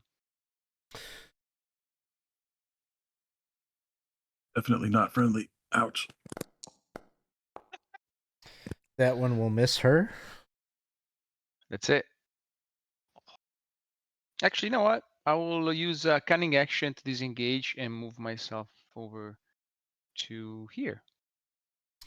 Sounds good. This one will pop out into the hallway. Take a swing at Herc.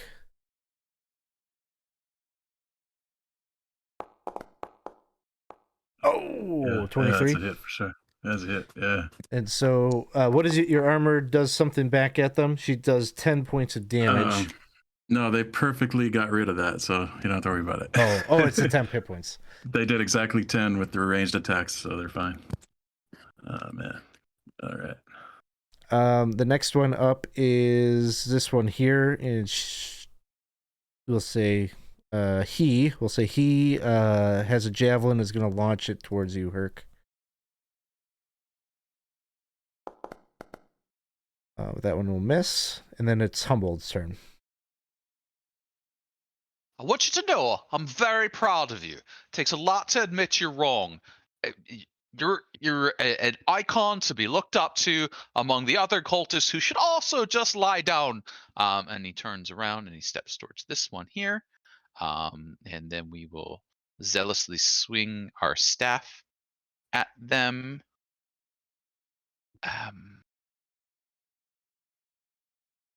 I believe in our team, so I'm going to do it recklessly.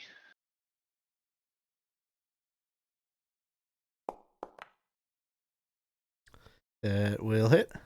16, that'll do this damage. They go 20 down. points of damage there.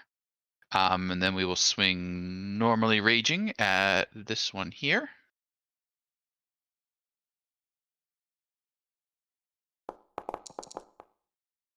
Hits. We'll do this damage here.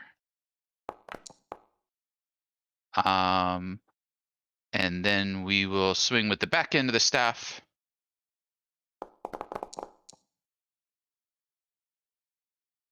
That hits. And then crud, I think it's this one. Yep. Another 11 there. They are still up. And then I'm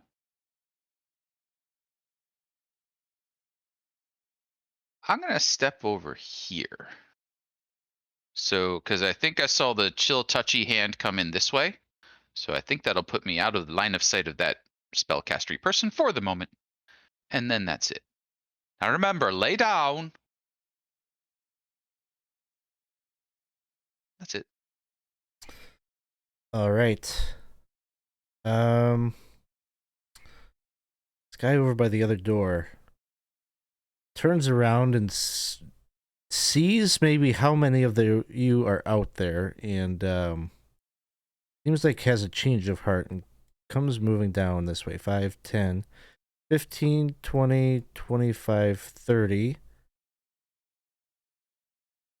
And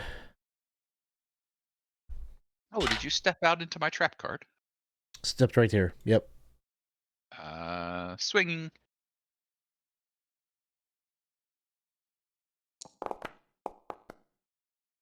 That'll hit.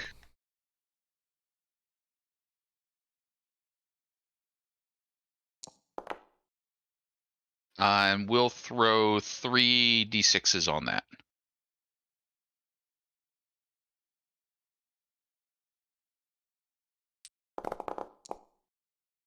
Uh, 27 points of damage. All right. He kind of does like a roll out into the hallway and springboards up. You hit him. He does like an uncanny dodge. That's his as you hit him, so he takes a little bit less than that, but his intended target here is Herc, who they've been kind of piling up on. Takes a couple of swings with his short sword. No, Herc. First one is going to trigger a DM reroll. I forgot I had these.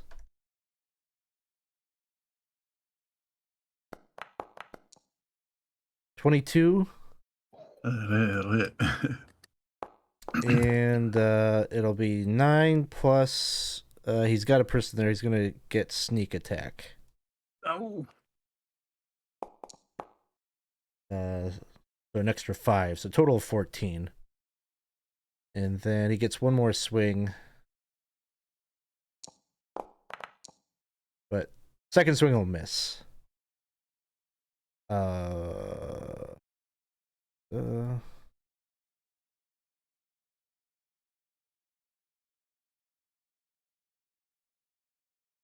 Taking this armor through the paces.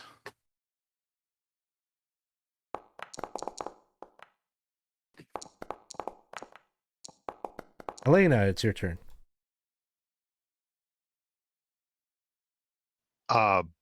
Bonus action, I will cast Hex on the guy that just came rolling out. And he just like becomes really bright. And then I will fire a couple of Eldritch Blasts his way.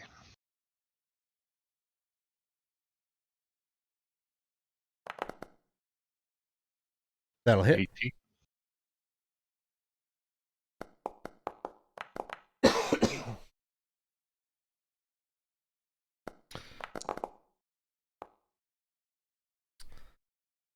Uh, 13 will hit. He doesn't have a very high AC. Well, that's unfortunate. Rogues. All right. Another 9. All right. And I think I will step back. Sounds good.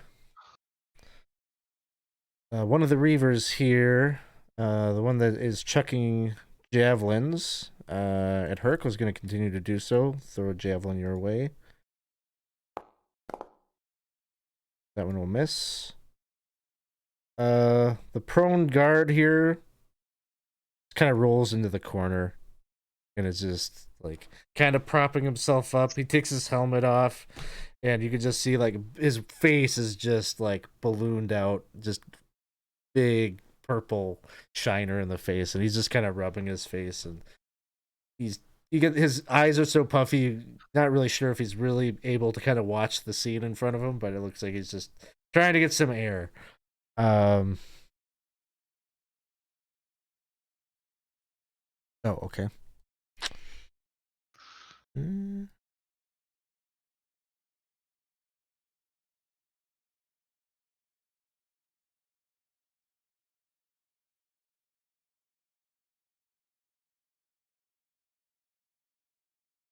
All right. The spellcaster in the room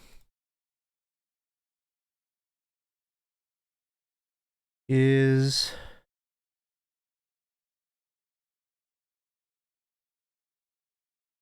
going to move over here and cast a spell on Humbled. Fear spell. DC 13 Wisdom. Yep, bastard. DC 13 Wisdom saving throw. No problem. Oh, wait. Oh, it's a cone. Oops. Well, it's gonna happen, I guess. So his 2 guys and Herc also. But Herc, you're immune, right? Yes. I didn't read that. I thought it was a single target. Because I've been playing that damn game. The Temple of Elemental Evil game.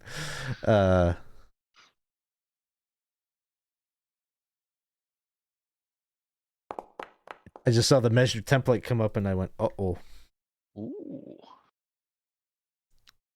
He's frightened. And they're both frightened. Oh, his own people are afraid of him?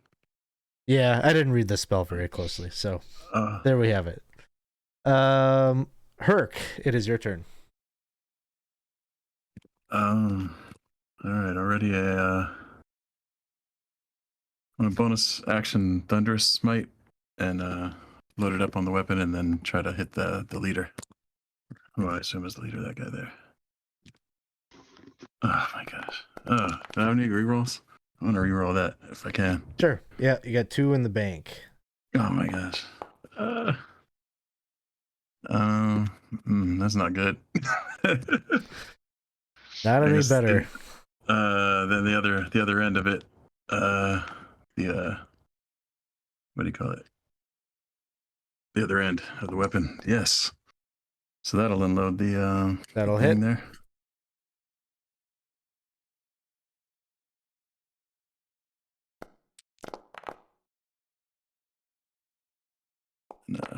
Oh, I don't know why I rolled it twice, but can I do a regular smite on top of that, or does it like once you load you can Yeah, combine it doesn't cost an action or anything. You're just expending a spell slot, so you can add it.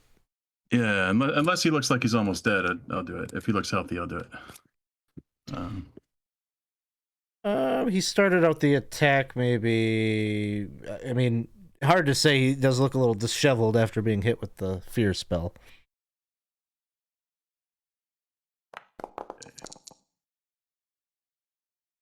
All right.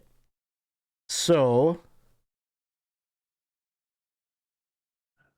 and if he's still alive, it's a DC 14 to stay to not fall prone. what's my total damage after all of that? That's yeah, this is so 6 from the weapon and 9 thunder and 8 24. smite. Yeah, sorry. 23. Yeah. 23. Numbers. Okay, he's still up. Oh man, is he up though? I mean, like up, or as he goes prone for a DC 14 to possibly get knocked prone from the the thunderous smite. Strength saving throw. Yeah. He is knocked prone. Well, that's good. Yeah, I guess that's it for that. Do you not get 2 attacks? No, not yet. Yeah. Man, I'm gonna risk an opportunity from that lady just to get out of the way because there's. Wait, you're level 5 paladin, aren't you? I took a level of warlock, which was probably stupid. Okay. For story reasons. I got it. Yeah. Anyway, but yeah, she'll get an opportunity attack if she needs it, I guess. I'm gonna say she will not take it. She's currently under that fear, so I'm gonna say she's currently preoccupied with getting away. Rarith, it is your turn. Since he's prone, I'm not going to shoot at him, so I guess I will shoot at the one here.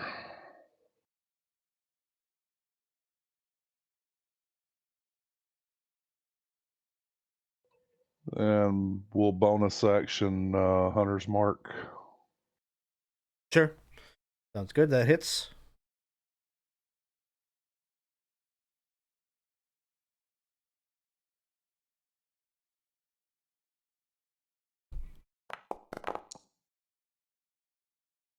And your arrow sinks into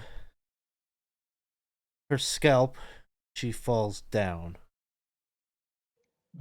Won't even give you the Hunter's Mark damage then. That's okay. I forgot to do the hex damage on the our prone fellow there. So. Oh, give the hex damage.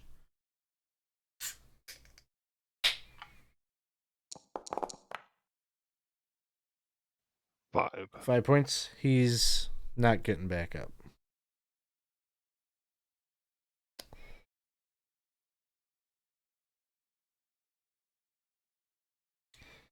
All right, that's going to bring us to Vex. Nope. I'm not done yet. Okay. Ooh, more stuff. I am going to move down a couple of steps here. I still don't see anybody. They must be too far back. Okay, now I'm done. All right, Vex, your turn. Oh, guys, you took care of them. Good job. We will take back his crossbow and just level it north, just in case someone arrives. Yeah. Yeah. Well, Elmo. Wiggly figure. Elmo? You bastard. What? No, wiggly figure fella. Wizard. Up north. I don't see it. Through the door. Okay. Let me come here. Oh, that guy over there. Okay, I'll shoot him. He's just like, you bastards, you're supposed to run and get help. That's why he did this. 12 hits. Hits? Yep. Okay. So it's going to take this plus. No. I guess he sees me, so no pluses, and there's nobody in 5 me, so no sneak attack. Nope. Only 8. All right.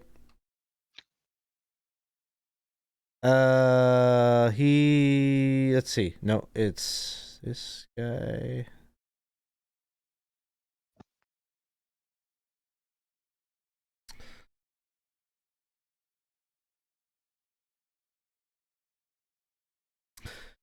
You hear one of the individuals in the room, one of the Reavers, say, "There's too many of them. Take our chances with the Earth cultists." And if you can have eyes on the spellcaster, he just nods.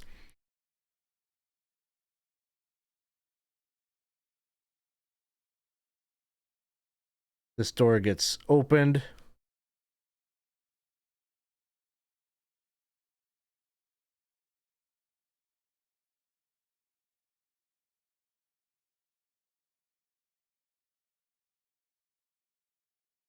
And Humboldt, it's your turn. In what way does that make any sort of sense? You surrender, we stop hitting you. You surrender to the other cults, they sacrificed you. Surrender to us, your lives will be much better. Goes reckless and starts swinging at this mage. Sounds good. Spellcastery. Did you just person. close the door? I didn't do it intentionally, did I? Wait. Everyone's clicking it. I'm not touching it. I will open it. It just seems something what Humboldt would do. Just close the door, go in there, whack mage. Like in the cartoons when the door closes and you see the stars coming out like bring bonk and somebody's getting beat up back there. So zealously attacking, going reckless, mage. So we're gonna start with Hits. Hits. That'll be 19 to lead off. Okay, he's still up.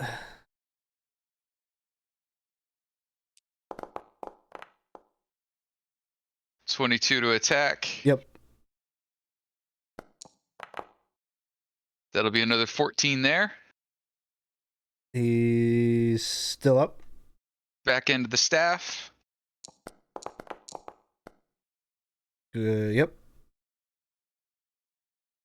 And we'll throw an extra D6 on top of that one. He goes down. Slumps down on the other side of the bed and just kind of rolls underneath it. And Humble will just step back over here to this side of the door.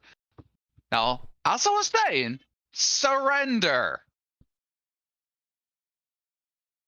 Elena.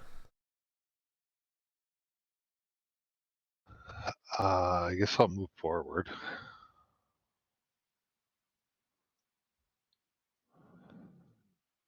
Oh, I'll hex this person. I think you said that was a guy. Yes. Transfer the hex to him as a bonus action, and well, will we let him surrender or just end his life?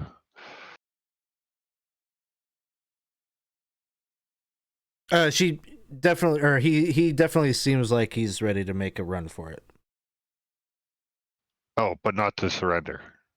Yeah, like looking towards the northern door, looking to book it.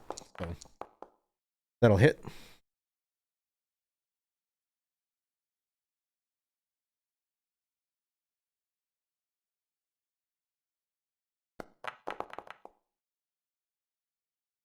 And they go down.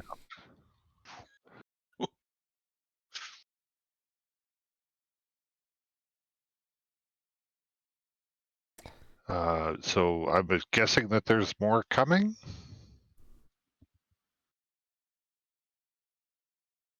Hey, one went north to raise the alarm. The guy with the weird rock armor. All right. Well, I used my action, so I guess the other ball just fizzled out in my hand because I don't see anybody else to throw it at. All right. Herc, you see, just to the north there, you see,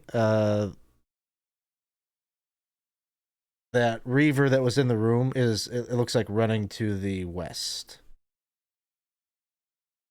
Another one. They're getting away.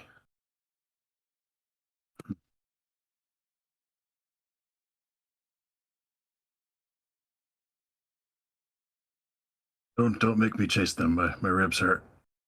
Well, if you need a potion, drink a potion. All right. Yeah, I'll do so. Sounds good. I'll let And, you. Is that all you're gonna do on your turn then? That's an action, right? To do that. Yep. Drinking a potion. Oh, okay. Yeah, that's good. Okay, I'll let you roll that. I'm just gonna move things along Okay. here and go over here Sure. to Rarith. Okay.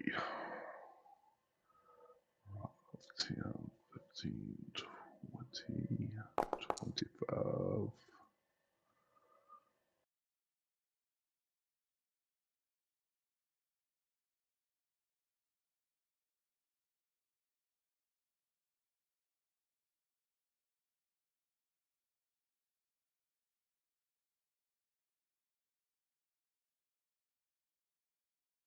Yeah, I still don't see anybody there, so I will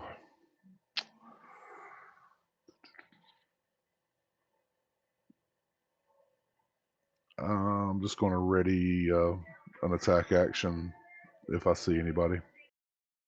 Sounds good. Vex. We killed them all. I think there's more coming. Humby, what do we do? Close the door. So Close the there's door? only one. No, not that door. Oh, not the other door. one. Okay. He runs as fast as he can. Close the From door. there, I guess you can't see. Yeah. Yep. No, I can't see anything. Just close the door. Done, Humby.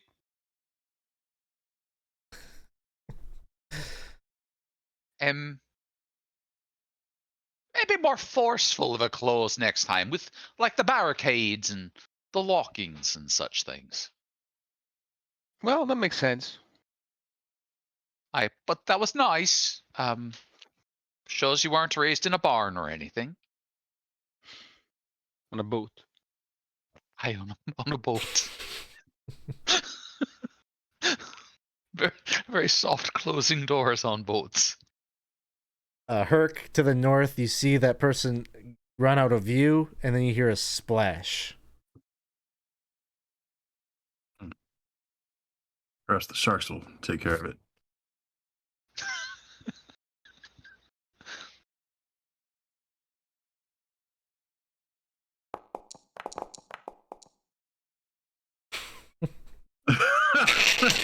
Sorry. Humbled.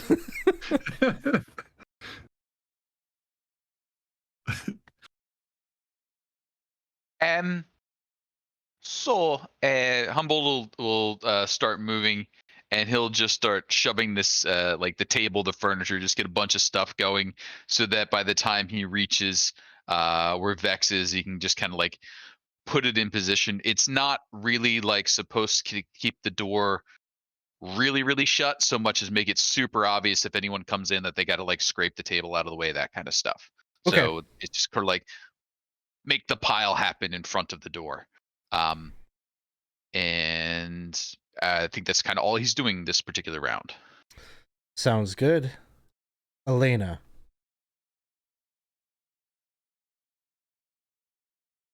One of the Earth cults ran away at the beginning of the fight, right? Yes.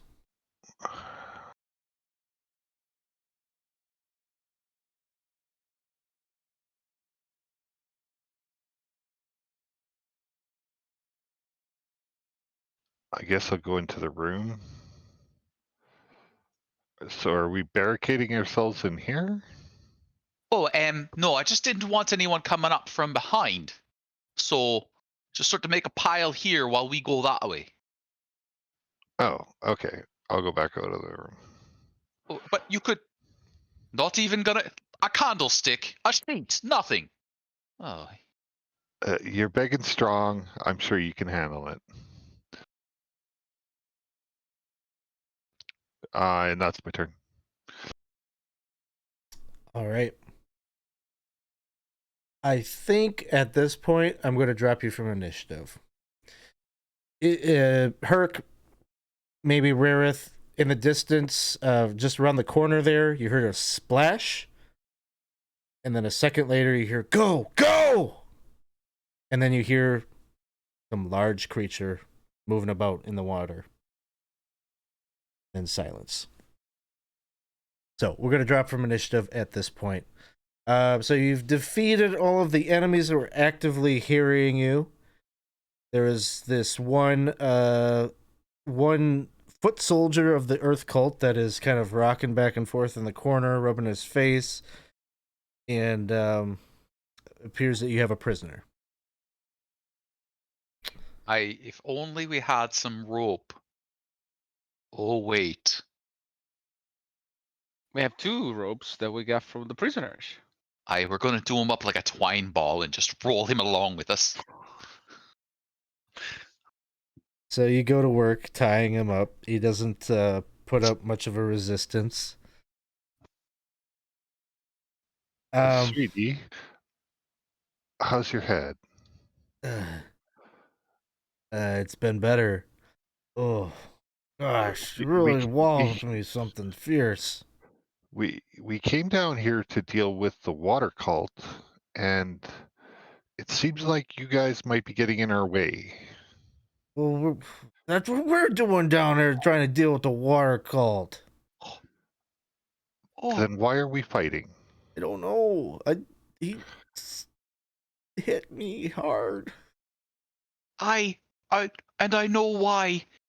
'Cause when you mix the earth cult and the water cult, the fight gets a bit muddy. Well, that's what Vazan says. Who's Oh. Basan? He's we call him champion? He don't seem like he likes that none. That's what we call Lareth. I don't know. It doesn't have a title, but he's trying to show us a new way, he says. Calls himself a mud sorcerer. Oh. Oh, I was just meaning to be funny. No, you really shouldn't take anyone who says a bad joke in real earnest, like. Is he joking? Is this whole thing a joke?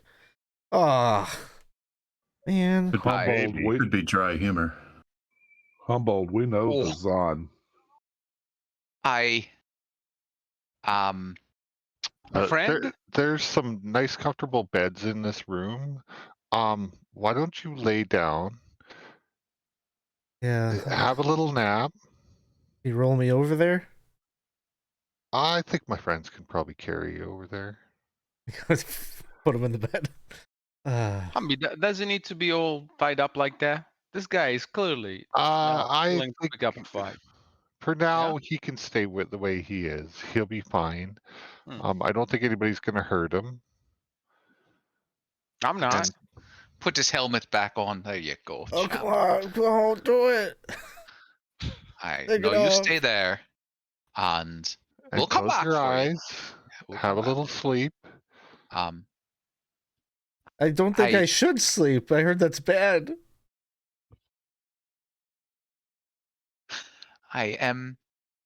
Vazan, he were the fella with the wall bit that he did, wasn't he? Yes, the non-cultist. They all lie to us. Every time. Wait, they're not attacking us. They're attacking the water cult. We just put ourselves in the middle. But if he's spouting off that he needs to adjoin the water cult and the earth cult to come up with the mud cult, that's only a bit off of what Lareth were doing, wanting to bring them all together to do the whatever. But it's not bringing them together. They're killing them. They're just not very good at it, really. This is what I've been telling you all along, Humboldt. You can't trust any of these people. They're fanatics, all of them. But this guy is really nice. If they can't pledge themselves to St. Cuthbert, then I think they all should be put down. I don't know about St. Cuthbert specifically. We sort of have a but Didn't no, he save your life once? maybe sorta. No.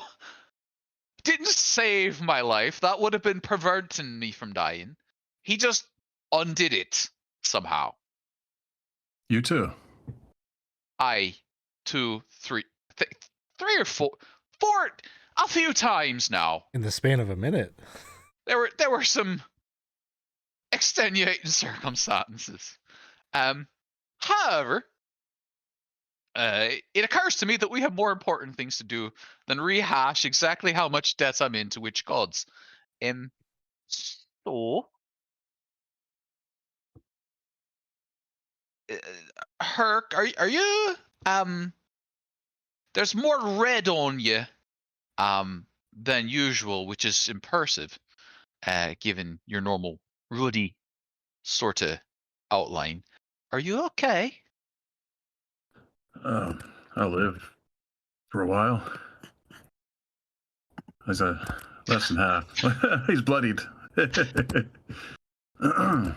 Pop another potion. Okay. If you're all right, we should probably go after them. Hey, how about we ask this nice fella here where this Vazan people is? I think he's sleeping. Oh. No, I'm, Well, I'm not trying. You're not supposed to sleep after you get a concussion. I'm pretty sure that's what's going on. I am. So you stay awake and you keep talking like they Okay. said. Okay, so alphabet. I know it. I think. Where is start with Vazan? V for Vazan. V for Where is he? Vazan. Oh, where is he? Well, Yeah. I'm sure he's pressed on to the center of the temple. And where is that? Ooh. Well, they headed down from here to the south. South? Yeah, we took the battle to them. There was a big fight at the bridge. We won. I don't know from there. I'm not entirely sure. I was told At my the instructions bridge? were to watch over these Hey, holdouts. So the bridge we were going to go across that were a bit So we south have to go west. Yeah. and then headed west. Yeah. So we that took the way. wrong turn. Well, sort of. But we killed all these cultists. If you go to the north here, you'll end up in the Earth Temple, where we're Oh. from. Wait, But no, that's totally different area. Like No,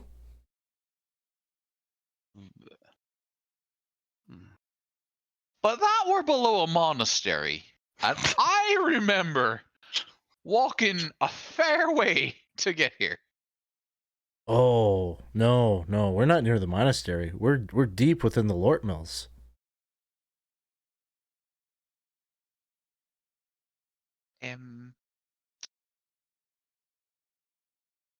I think you're pretty much heavily concussed. Don't worry, we'll figure it Wait, out. are you saying where they Think. killed Lareth wasn't the Earth cult's base? Just a couple hundred feet to the north here. Wait, you're the ones that killed Lareth? That was you guys? Well, we're in attendance. There's a paladin fella who's got a mighty swing. Yeah. Well, Crack.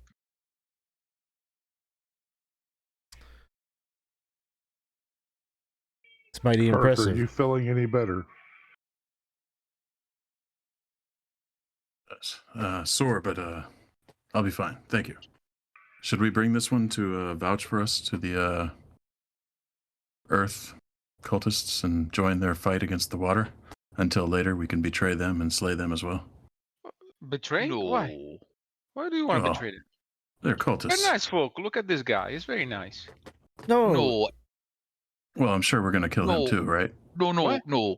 No. He's a good guy. We start to swinging, and if they fall down on their own and stay down, then we don't swing at them. If they ever get back up again, then we swing and don't stop. And I'm definitely not joining with any cult. Yes. So we go south, we go west. Eventually we catch up. We just start working our way through whatever order they've put themselves in. Well, I think caution should be taken because they did run away and they're probably waiting for us down the hallway. I caution. Oh, do I need to explain that word to you? More how it fits in this situation at all. How about we double back and go across the bridge? Hey, cross the bridge, west, and avoid the sharks. All right. Do y'all want to take a 10-minute break here? I know we got a little bit later start, but is everyone... Okay, I'm seeing thumbs up, so we'll take a 10-minute break here. And then we're heading across the bridge. We'll see what we encounter over on that side. Thanks, everybody, for hanging out with us here tonight. This is your first time hanging out with us. Do please come and jump into the Discord server. Throw the link to that in the chat. If you're looking to potentially play in this game, stop on by in there and let us know in the lobby, and we'll get you hooked up with how it all works. So with that, we will be back in just 10 minutes. Hey, welcome back, everybody. We are back from our not exactly mid-game break, but we needed a break, so we took one. And now we are heading over here to this bridge that you had all seen. Had been probably the scene of some epic battle that is was maybe just probably just missed it based on some of the accounts that you have collected from some of the people you talked to. There's still a few bodies in the water there, a few that are lying strewn about the stone floor, and even some up on the bridge. One thing that I don't remember if we talked about this in the previous time that y'all were here, but definitely now that you are all on this bridge, it is... I don't know what I said. I think I said its arch is like over 10 feet over the canal there. But now that you're up close to it and you can see it in the light, it is decorated with... chiseled into it, carved, are these images of dwarven battles and dwarven halls. And you're getting the sense this place is dwarven construction. And that becomes more obvious as you cross over the bridge and you start to make your way, kind of looking at this kind of interior portion of the quote-unquote temple. Here, it looks like it's a bit ruined leading in. There's an archway there that becomes very high-peaked. It's like 30 feet overhead. So it's kind of like this impressive dwarven construction. And as you're kind of putting all the pieces together here, you could almost imagine that, yeah, at one point this was probably like a dwarven city or a dwarven settlement of some kind, and many of these chambers, which now host these cultists, were likely the homes or at least the quarters of the dwarves who lived here long, long ago. And you may be putting this together with trying to reconcile the fact that you just heard that the Earth Temple seems to be merely a short distance to the north. When you came down into the Earth Temple, that also had elements of dwarven construction. The gate, the old gate that was run down, seemed like almost like kind of the entranceway into a dwarven fortress. All of that may be a bit interesting, but you've got business on your mind. You can basically see that there are likely two, well, maybe three. There's maybe three obvious routes to choose.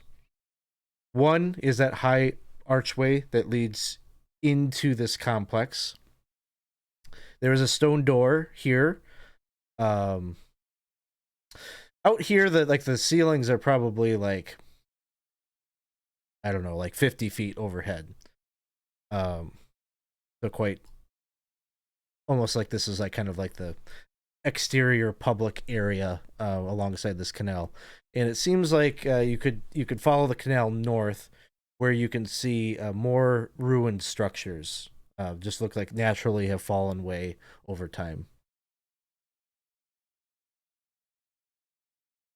I think Elena will step up behind Humboldt. Oh, the game's paused, but I'd like to point out that down this hallway, I can see a lizard-looking creature.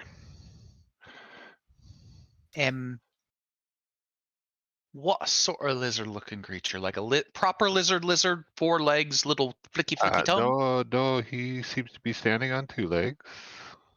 Standing It's on impressive. You know all that. I haven't even described the scene that you're looking at. standing on 2 legs, is he? So, if you'd like the description of what's going on in that room, you can see that there are posted up lizard folk who have javelins in hand. Many of them may be cleaning their weapons. Battle, likely participants in this battle that maybe happened just over here. Most of them not really on guard or on edge, maybe initially as they're coming over the bridge. But as you start having some conversation, you're talking a bit, you can see that they kind of grab their things and kind of rustle to the sides of the chamber, aware of your presence. Oh, well, if they're aware of my presence, I think I'll put a hex on one of them, the one that I can see. Okay. So you cast hex, and then we're going to roll initiative as soon as that happens. Not wasting any time, are we, with this? So no talking time this time, then? Because I thought we were talking now. They're the water cult, so, well, I assume lizards, water, kind of makes sense, right? It depends. Are they turtles or are they tortoises? I'll say they're mud people. Haha. Oh no. Go ahead and roll your initiatives.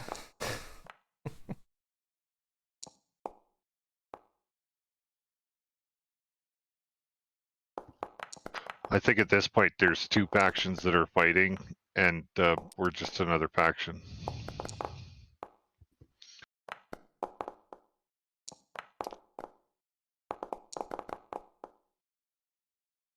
All right. So, Rarith, the situation is a little muddied, probably. Sorry, I couldn't think of another word. That's just, it was intentional.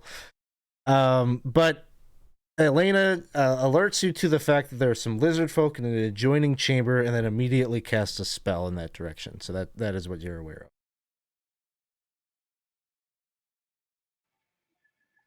Well, Elena can see things that I cannot see, apparently. So I am going to move.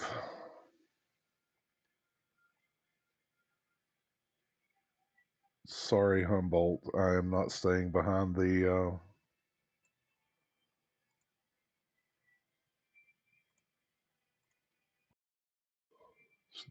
shield. But the shield. Guys, we're on top of a 10-foot high bridge. We're okay. There's only one way they can come at us. Humbled like looks to the left side of the bridge, to this side of the how do you figure? And I still don't see anything. So once again, I'm going to hold my attack action. All right. There will be some scuttling about. This one.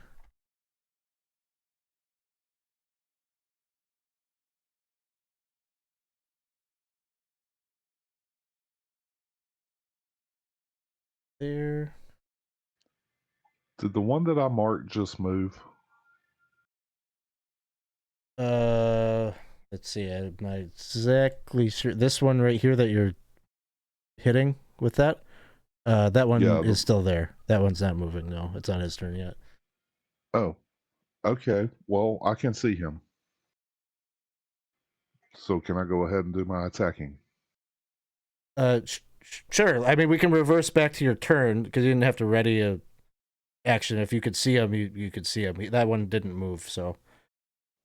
Okay. I didn't realize that was a lizard man. So. Yeah, go ahead. Just take your full turn if you wanted to attack. That way you don't have to rely on a ready to action for it. Thank you. And so Hunter's Mark with the bonus action. And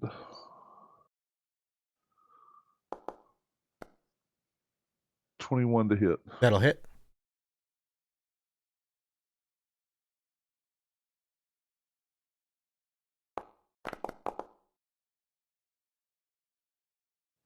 That's going to be 12 points of damage. Okay.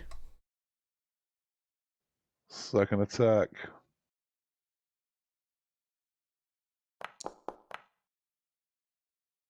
.14. 14 will miss. And it just manages to get his shield up on that. His little tortoise shield that he's got. And then my Dread Ambusher attack.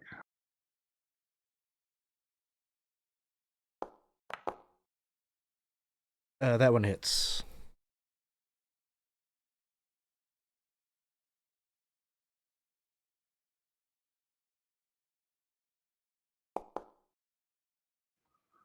And that arrow sinks into his flesh. The first one hitting him in his chest, the second one into his neck. And he slumps, or the third one, I guess, and he slumps down. And then you just hear kind of this cry from all of the lizard folk in that room, maybe 7, 8 cries out, and kind of a war cry. And then you just hear like this kind of rhythmic drumming almost. And you could just imagine in your mind's eye that they're all like banging on their shields. Oh shit, there's more than one. All right, guys, here we go. I think these guys all would have done the same actions that they did. Herc, is your turn. Temporarily moving in front of the shield, assuming the shield's going to follow. Let's see, 5, 10. I'm try to see these guys here. Oh, still can't. Rareth, how did you see these guys? I suppose. All right, bonus action to engage the Shroud of Death, or I don't think that's what it's called, but something similar. And look scary and grow some temporary hit points. Form of dread. Sorry about that. Sounds good. And I'll ready an attack as well until I can see somebody. Sounds good. Humboldt, it is your turn. So Humboldt will hop down and hop over. For what it's worth, you can hear them making all this racket, and it's just coming from the north and the south of that passageway. So you get the feeling like they're right around the corner, just waiting. Maybe we oughtn't be in the middle of a hallway. But he'll They're take trapped in here with us. No. He'll take the little coin he's got that's got the light on it, just kind of flick it further down the hallway, so it's like a little bit further ahead, and then he'll take the dodge action. Sure, like right about here. So he's kind of aiming for right about there. Okay. So a little something here. Yeah, and he's got his lantern on as the backup, but now we got something light down there, and then shield.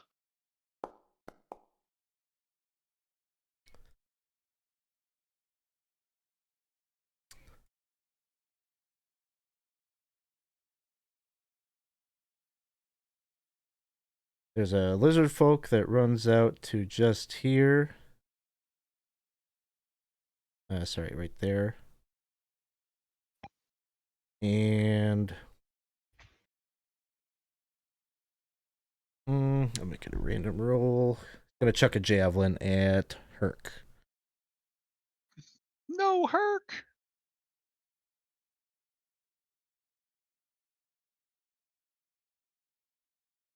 And that will miss. And then he ducks around the corner here. Is that ready to attack? Oh, what kind of a ready to attack did you have?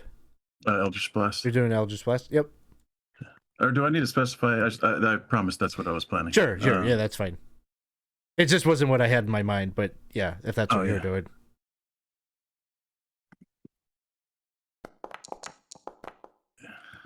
And then that'll hit. 7 points. The 12 will miss. The first one hits. All right. Oh, okay. And then he's got a DC 14 rather. Will save to not be scaredy. Be a chicken lizard.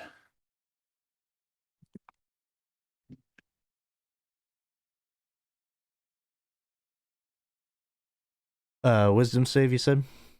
Yeah. All right. Yeah, he's 20. not scared.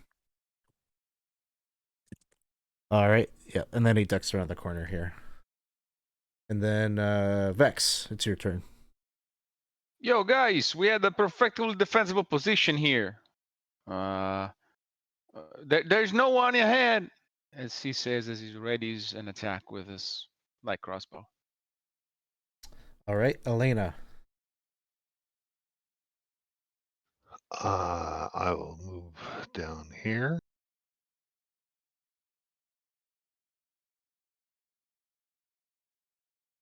They appear to hide well.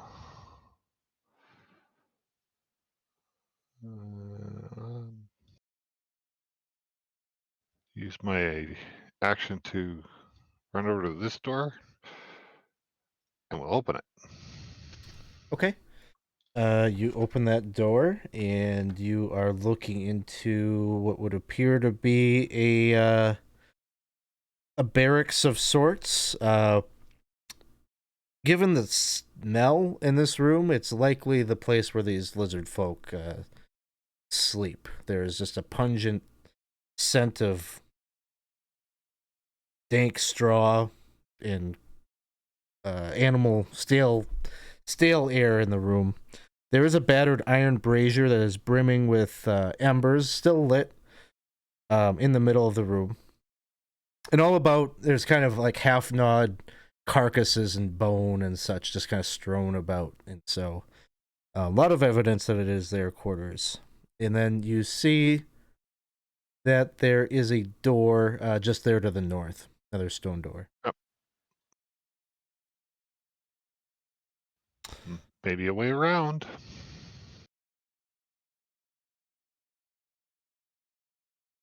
All right. That's it. Okay. Yep. Lizard folk. I think another one pops out right here. The one had Vex, was it that had ready action? True. Let's see if we can hit it. So far, I haven't hit jack shit, but hey, we can we can turn tides. Attack. Normal. Normal 20. I'll hit. Some damage coming your way.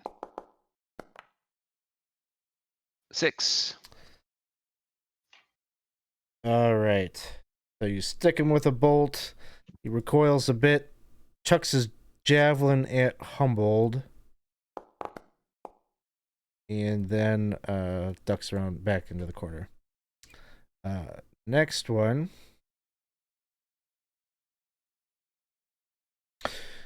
You hear one that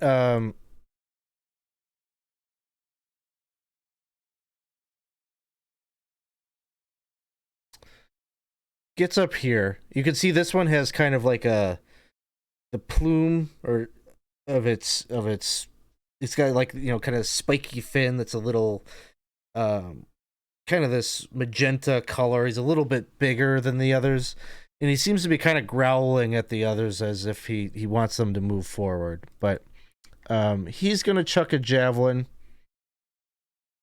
at Perk.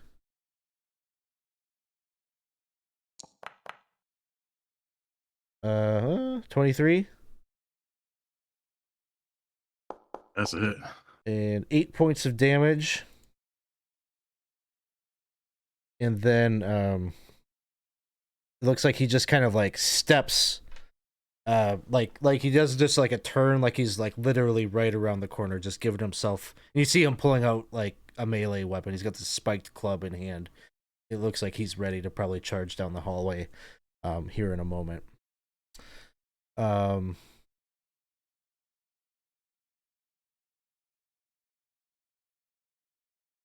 This one charges. Trap card.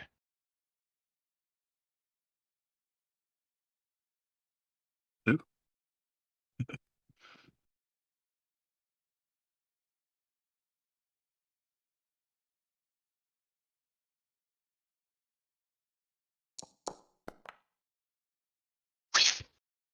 There's one left.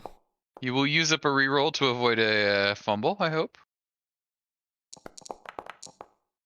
Wow, I wanted to fumble. I wanted to fumble so hard. D6. Haven't seen that in a while. Oh, okay. So, you go to swing at him, and as you do, he with his like spiked shield like grabs the pole, like he hits like the shaft of the weapon, manages to like kind of bring it down under his armpit and holds it while he goes to take his swing at you. Make a strength or dexterity, just a straight ability check.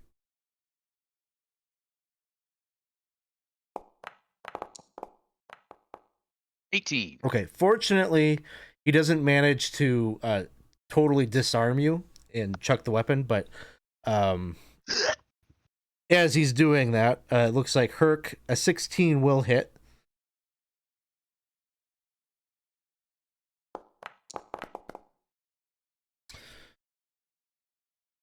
And 10 slashing. Okay, so he's still up.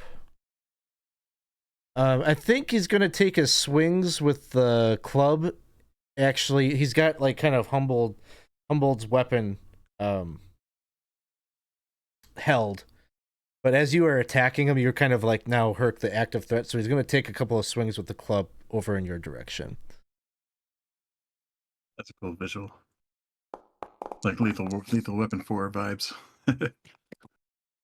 First one misses. His second attack is a That's it. 22. Hit. And I'm sorry, actually, this attack is not with the club. He goes to swing at you, and he misses, like you kind of sidestep, and then he releases Humboldt's weapon as he lunges at you and goes to take a bite. And he gets you in the shoulder. And 5 points of piercing damage. That's his turn. Another one here, 5, 10, 15, 20. Gets He's the primitive spite. This one sees the struggle that Humboldt is having with the weapon, decides to launch javelin at him.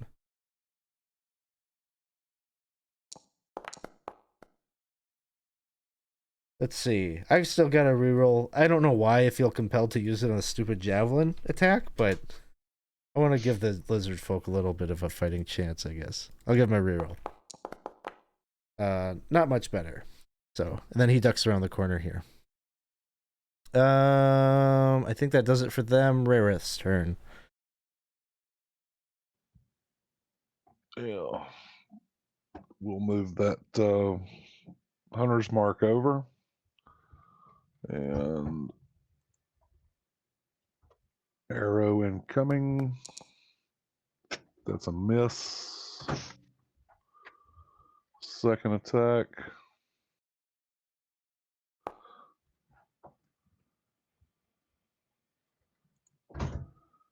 That'll hit. For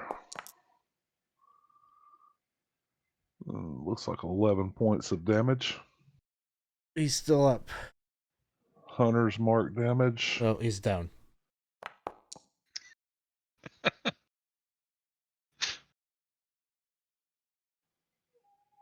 That is all. All right. Lizard folk. One of them comes charging forward. 5, 10, 15, 20, 25, 30. Is that thing that you guys use, as that costs your reaction? Reaction. It is, okay. I think he's going to try to grapple you, Herc. So either a strength athletics or a acrobatics check. Great. Oh. All right, you managed to kind of hold him off. He's got you held up, or he's trying to lock up with you, but he doesn't quite grapple you. Unhappy lizard. Another one. This one comes around and is going to try to do the same with Humboldt.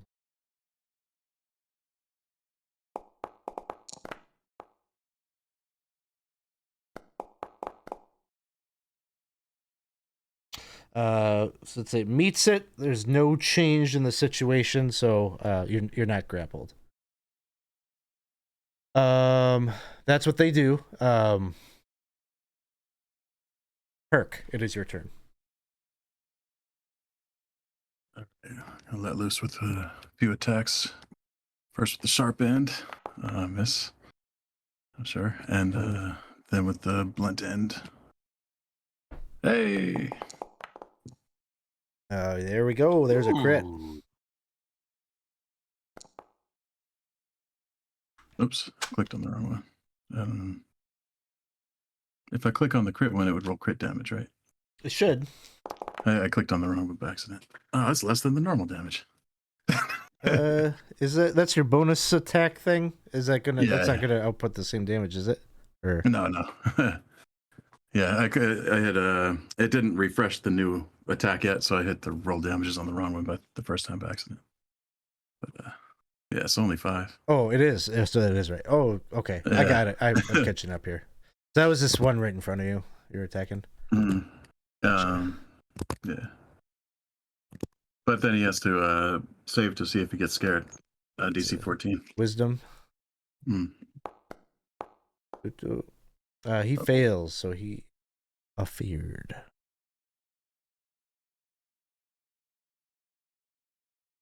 And, yeah, that's it for me. All right. Humboldt. Humbled, like, almost lost his staff. He's like off balance, shaking around. He's like, "Hey, that's what they get for Gaijin." And he just swing away. He gets himself nice and angry. Bonus action rage, and then he will swing zealously at the lizard folk in front of him. Zealous swing. There's a fair number of them. Not reckless. Standard swing. Still hit. 21 to hit. Normal damage. 20 there. All right, he is still up. Second attack. Normally attacking. He will 23 to hit. go down. Damage there. And then back in. Nope, no back in. This was rage round. That's it. All right. This one here. Try to move up. Trap card.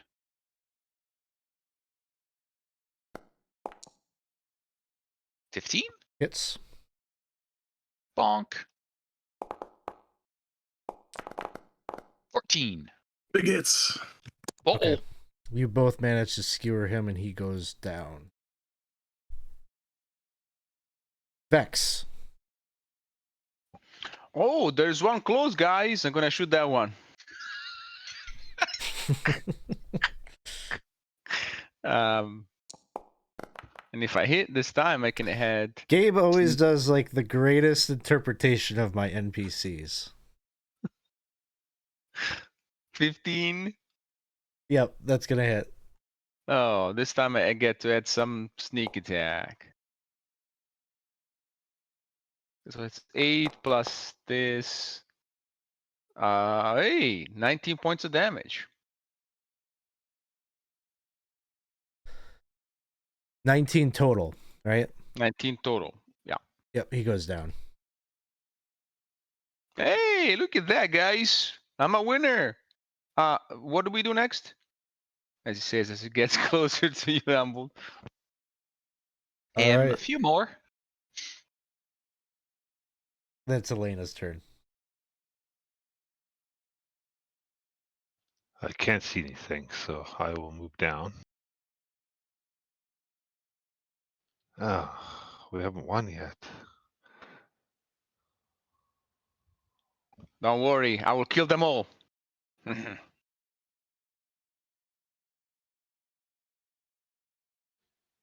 I am going to hold a sacred flame if any of them come around the corner. Okay, sounds good. One of them comes around the corner.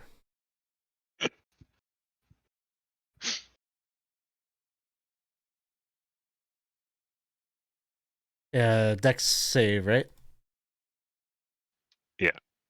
16. All right, that's a fail.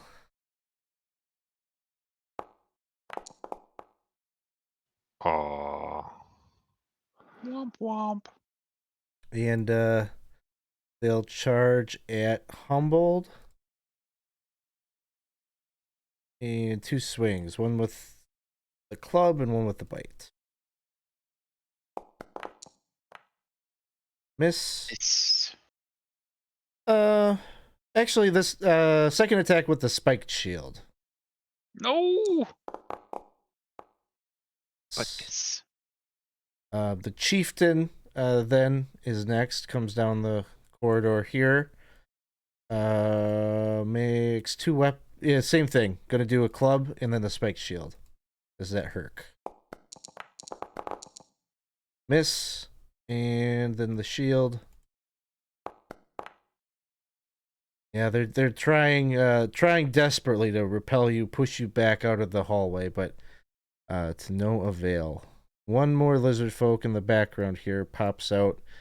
Will chuck a javelin at Humboldt.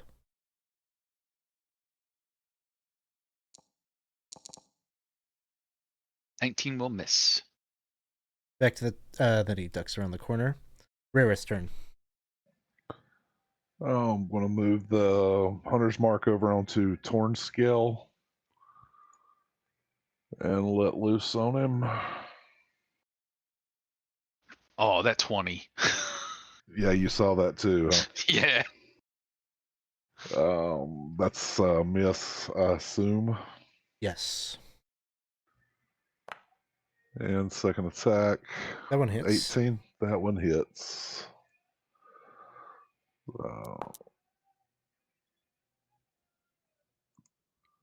So it's going to be 13, and hunter's mark is another 5, 18 total. All and right. that will be all. Sounds good. He seems a little tougher. He's got an arrow sticking out of his chest, but it doesn't seem to be slowing him down much as he continues to try to take the fight to Herc. And Herc, it is your turn. All right. It'll be an honor to slay this chieftain. See how it goes. Okay. Give him a good old swing. Oh. Hits. And then following it up with the rear end of the weapon. Oh.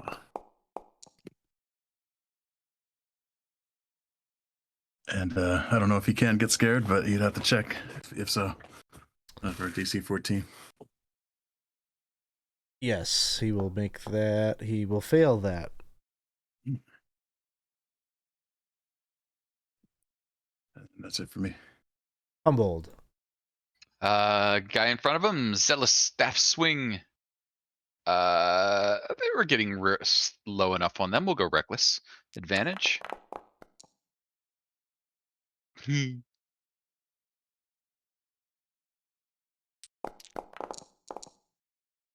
Aw, only 20 points of damage. It's okay. It's way more than you needed. Can you explain to me why you always do 20 whether or not you crit? That doesn't make any mathematical sense. I'm very consistent. There's a lot of little pluses on mine. Ragey staff, attack Torn Scale here. Still have advantage. 15? Let's see. Yes, it hits him. Damage. Normal. 12 there. He goes down. And then 5, 10, 15, 20, 25, 30. And back into the staff.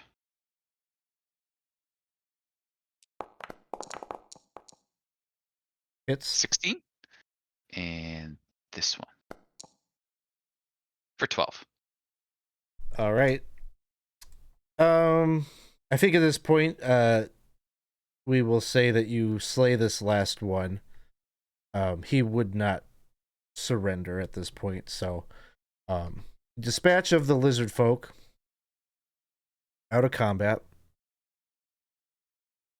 Humbled. Okay, you step in that room there. You can hear someone speaking in the next room. And yeah, you were in the Earth Temple during the fight with Lareth, so you recognize it's Mirage Vizan's voice. And it sounds like he's maybe accepting some surrenders. Maybe he's addressing someone that he's just bested in battle. And he says, "Do not lose heart. The battle here is lost, but you fought with conviction and did so without the support of your so-called champion. That is because he loathes and despises you. In his eyes, you are no better than the millions upon millions he seeks to annihilate when he calls upon Ol Hydra to drown the world. I know that you have not been taken by nihilistic insanity yet. By the mere fact that you surrendered, you're not too far gone. You desire power, but chose a path that would have seen you to an early grave. I give you a different path. A chance to control and utilize the power of the elements, not be taken by the insanity of it. Not to not to fall victim to the ruin of the world, but to study it, to master it, control it. Those of you that reject this religion of Tharizdun and accept the philosophy of reason and inquiry, you shall be allowed to live and study and unlock the secrets of elemental power.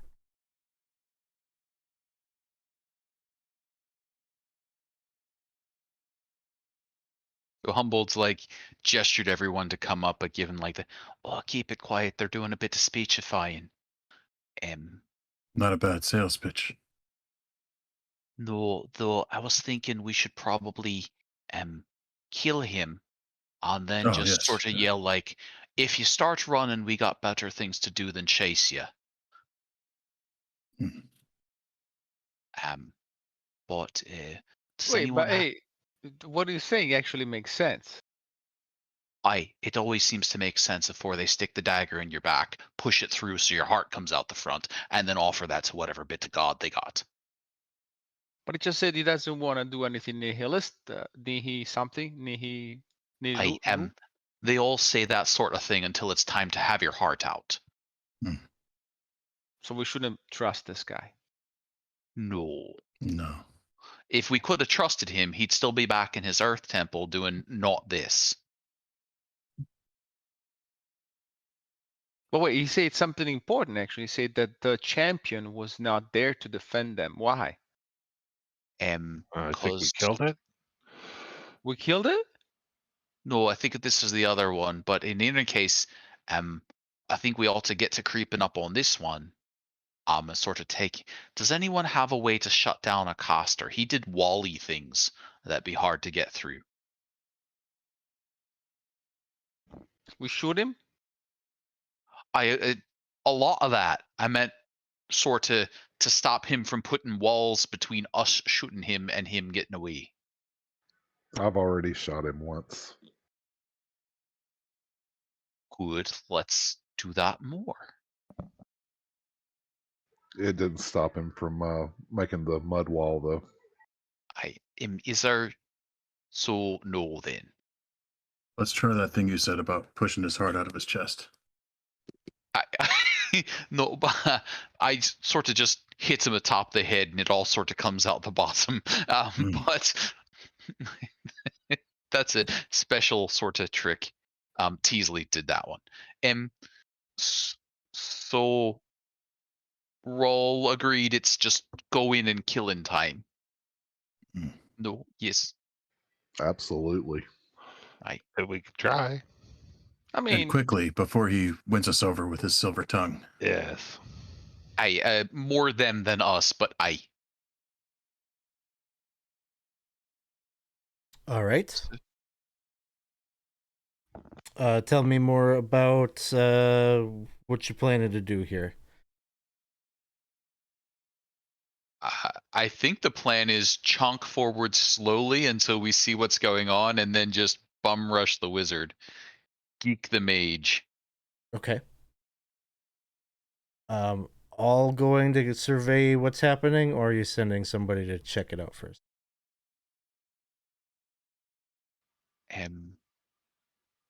Do these sneaky types feel like sneaking, or should we just all?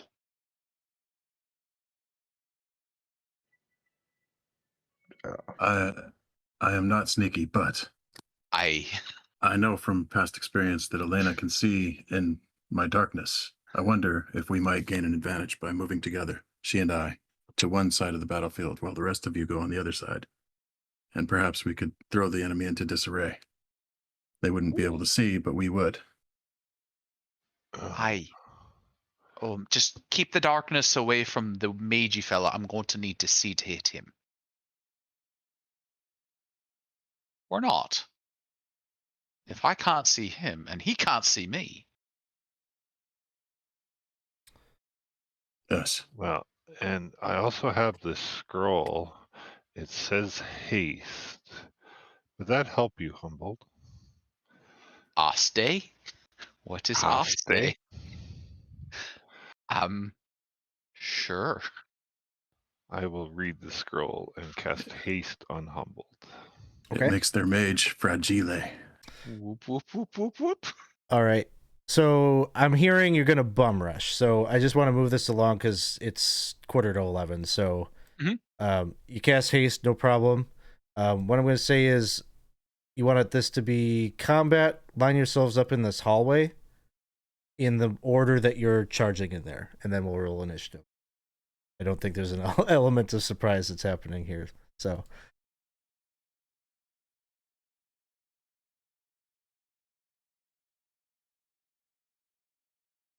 All right. I want those guys in initiative, I guess. All right. So go ahead. Let me put everybody on there. Okay, you should be good to go to roll initiative.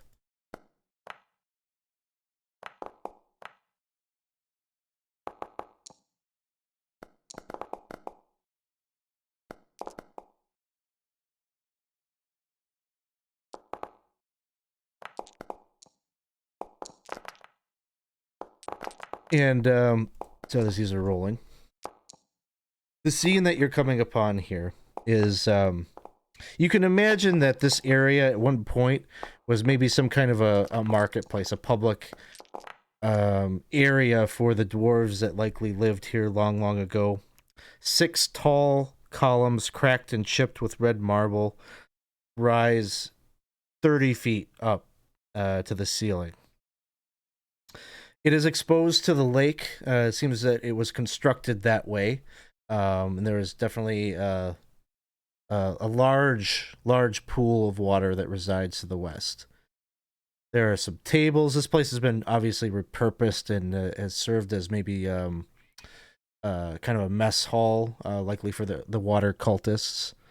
And there is a bronze gong that is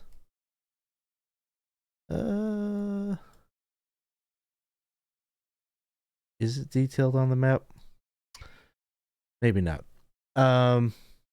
We'll say it is. I'm going to say it's actually over here by the water, by the lake. That makes sense that it would be positioned there. Just draw a little something where the gong is. Big mallet that is tethered to some strap of leather that hangs off of it. And you can see that straight ahead, you can see Vizan Mirage is talking, and he seems to be addressing these 8 water cultists. They're all on their knees. They all have their hands behind their head, and there's like countless bodies kind of strewn about from both sides of the battle. It looks like there is one of the Earth Priests is right here, back turned to you. A couple of the Earth Guards just kind of are keeping eyes on their prisoners that are kneeled down before them. Because you're rushing in there, I'm not going to do too much. You just see that there's like a look of recognition that Vizan has as you're entering. And his disposition is like you guys are there and you're moving forward. I think he's just shocked or surprised to see you, basically, is his disposition. Rareth, it is your turn. Surprised, you say? No, sorry. I am casting Favored Foe on him. Okay.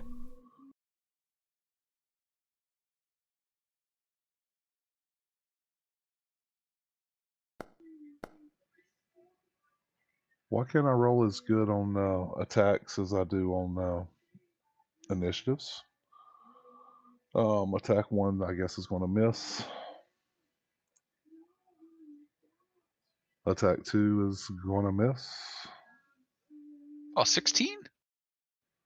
16 to hit.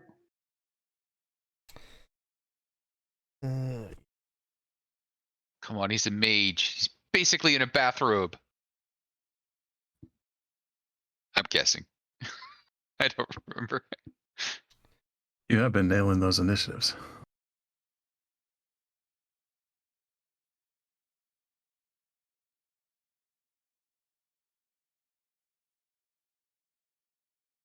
This is one of those. It's not. Uh-oh.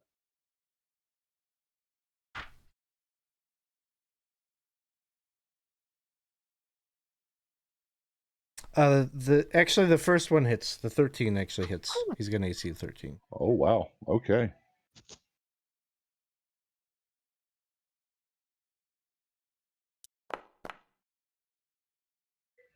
Oh, okay. So that one's going to be 11 points of damage, since you said he was not surprised enough for me to get sneak attack. No, I mean they were. You just had a big battle with the lizard folk.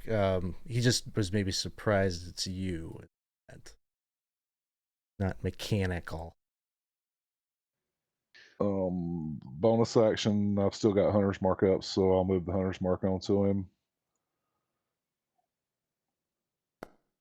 And we'll give him a couple more points of damage with that, and then the favored foe damage. A couple more points, so that's 11, 12, 13, 14, 15 from the second attack.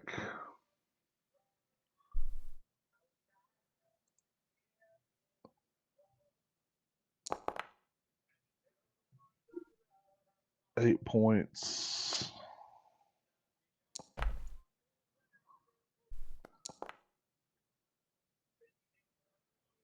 Seven and eight. That's another 15. So 30 total so far. And I get the third attack. Geek that mage. Oh, why couldn't that have been a 20 instead of a 19? Old.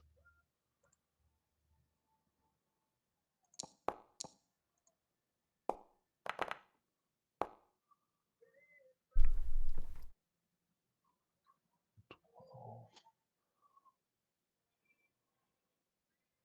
42? 42 total. Okay, 42 brilliant. total from the start. Is that what it is? Okay. Okie dokie. I'm just curious, but does Rareth does he shoot him one at a time like this, or do you arm all three and or knock all three? I'm just curious. It's a good question. I'll have to put some thought into that. All right. So several shots into him. Again, it looked like he was hoping to probably treat with you, but with that, his guards all, even without him commanding, take their weapons and start to move on you.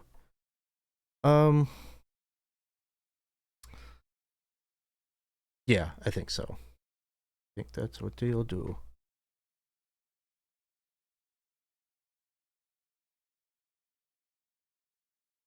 He'll move to there. Humbled. Ready in action. He does. Vroom, vroom, vroom. Humboldt will move forward. Move forward. Move forward. Oh yeah, he'll take a swing. Yep.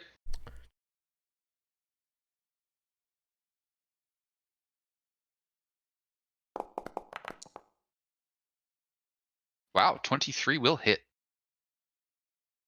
You're hasted too. I know. Oh, Even then, 23 will Okay. hit. 9 points. 9 points of damage there. He will keep trucking along. He will, for bonus action rage, he should have done that already, but oh well. And then attacks of opportunity from that guy if you would like one. I don't think he's ready. I don't think he has a weapon out. So Cool. no After attack. that, it's up and over and down, moving really, really, really, really fast. Once I get to this point, with rage, zealously swinging the staff at Mirage.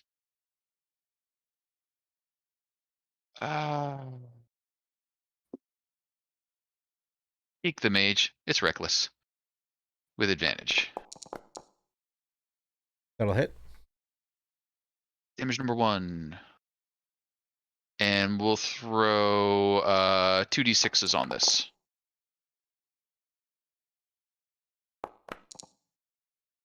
So 23 on the first hit.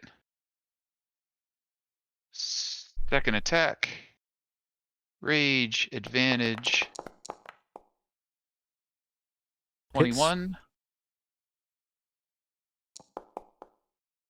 That's the wrong button. Ignore that.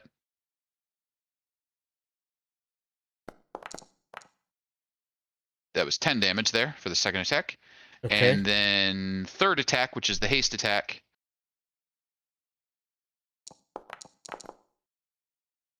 Hits. Coming in an 18. And this one will do damage. And we will throw 2 more d6s on this one.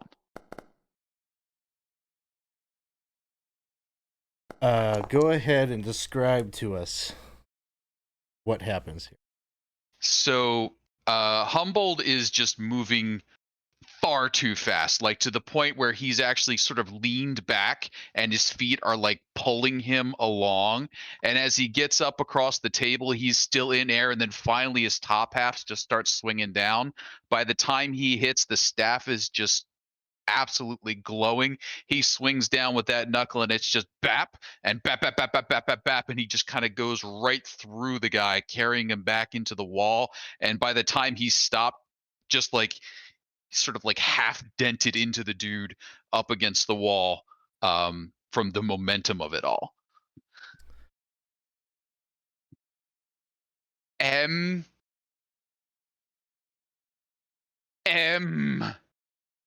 that's it. I think the Earth Priest just... It's almost like... I don't know. I'm just going to explain the context, right? For the audience, because there's no way to tell the story at this point in any other way. But these folks right here just renounced the whole cult thing that they got into. They were going to follow this guy to a different path, and now, like they took this huge risk on this guy, and like it was working, and then they just saw him get murdered, and so I think they're just like their whole worldview is just like totally shattered. I think. Oh, what does he even do? I think he's gonna try to cast slow to try to stop. Like that's what his reaction is. He's gonna try to cast slow on Humboldt, in a vain attempt to prevent that. So, wisdom saving throw. Well, that one's got the best chance of winning.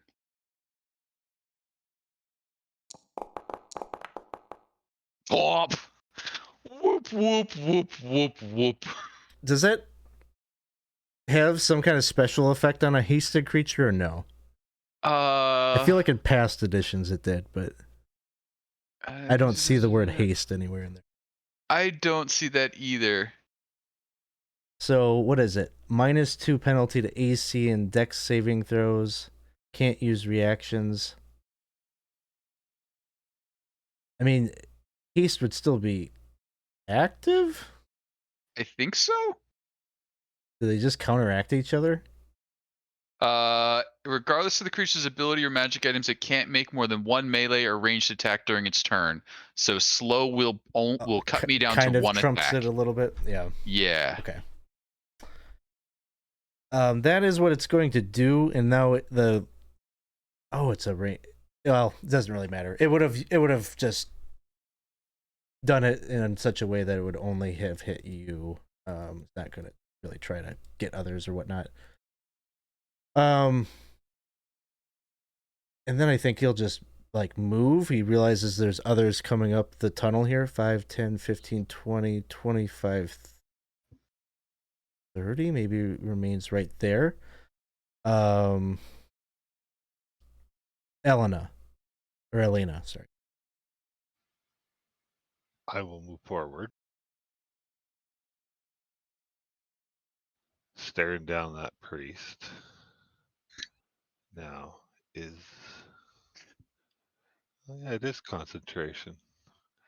We'll throw down a couple of Eldritch Blasts at him. I can't have my boy slowed. Seems kind of rude.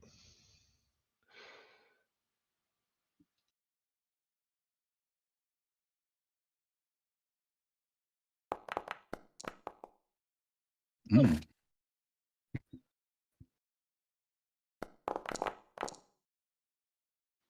Wah wah. 11. Okay. You'll have to make a concentration check.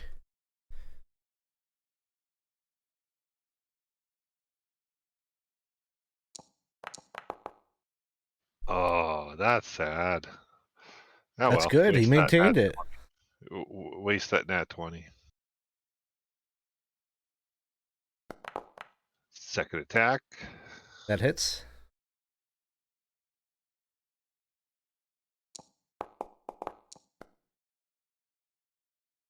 Five points.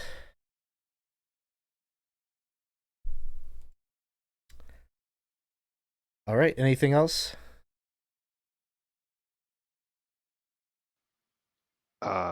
Your boss is dead. Y'all might want to surrender. Or we could just kill y'all. Yeah, that's it. All right. That one's on their knees. Vex, it's your turn. Guys, are we the good guys? I don't feel too good about this. Dudes, you know, I really don't want to murder you all. I think the good Lord St. Cuthbert has a path laid out for you. Just be reasonable, huh? Put down your weapons, or these guys are gonna murder you in the most possible horrible way. So he will do a persuasion check or intimidation, you call it. Okay. Yeah. Let's see the check.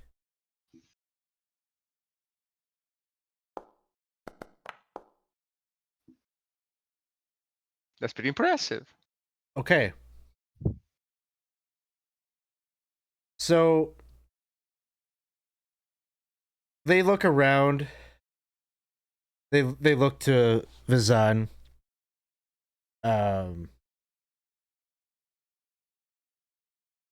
You can see that they put their morning stars down. The priest takes his helmet off, places it on the table, and a number of them just like start breaking down and are openly weeping. This is the batch that got in too far. They were the ones that they want out. They want an out. They were looking for an out. And so we will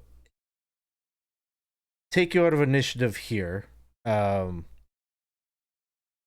They basically just they prostrate themselves right along with the water cultists and just like accept the surrender.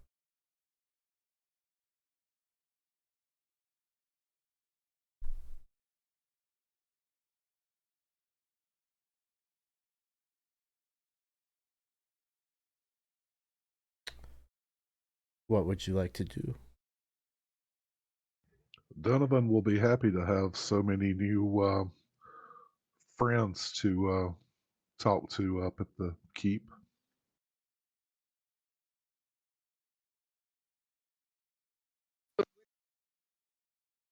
I think Look, you might have muted yourself. we do want to know about what happened to Mr. Shatterkeel. The heck is he? We were here for him and we end up killing people we didn't have to, and he's not here?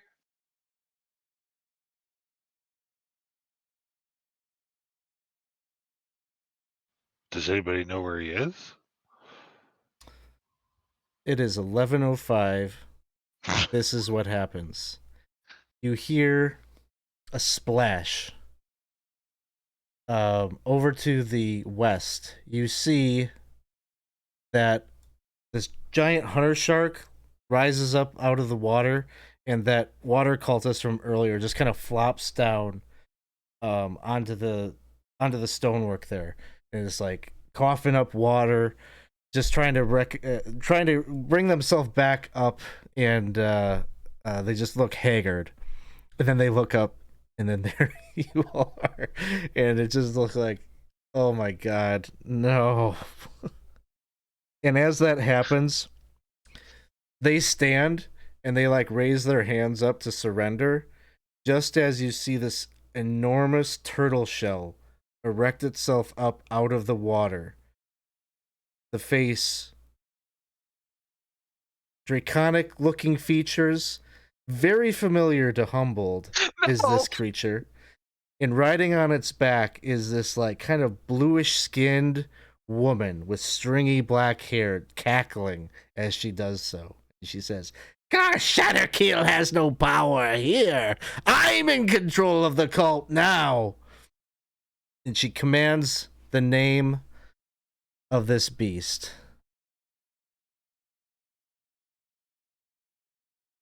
Bronze Fume. And it releases this breath weapon that covers the entire hall. And this will affect Humboldt and Vex. I think you're the two that are in the room. And so I need the two of you to make Constitution saving throws. Bye, guys.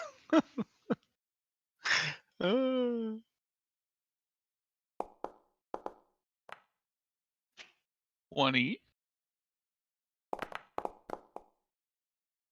Not 20. Not Oh, 20. Vex.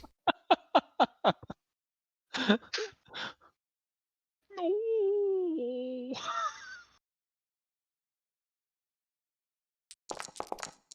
Oh. 61 Alex. points Holy of shit. fire damage that washes over and melts every single person that is in that room. All the NPCs, all these cultists that just surrendered. Go That's insta-death for down. Vex, by the And way. Vex is among them. Insta-death.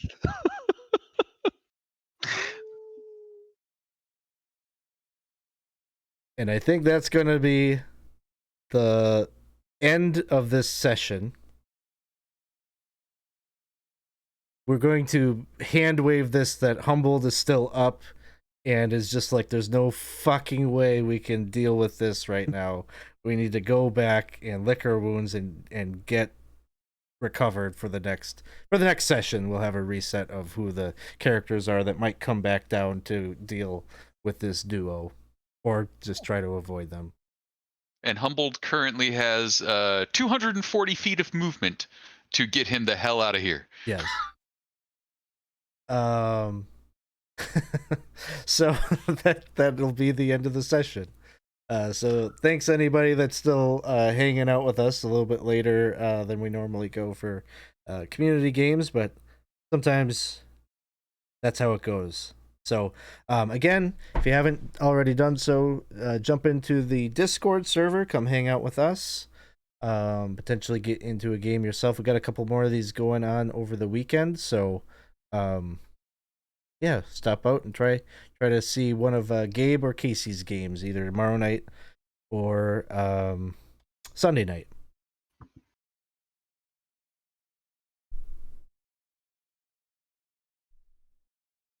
Let's see. Who do we have online that we could pass a raid to? Not too much. Let's go and drop by the folks over. Distal's place is running at the moment. We'll try another. I'm gonna try another D&D channel. Ah. I don't know. We'll go check this one out. I have no idea what we're about to get into. All right. We'll see y'all soon.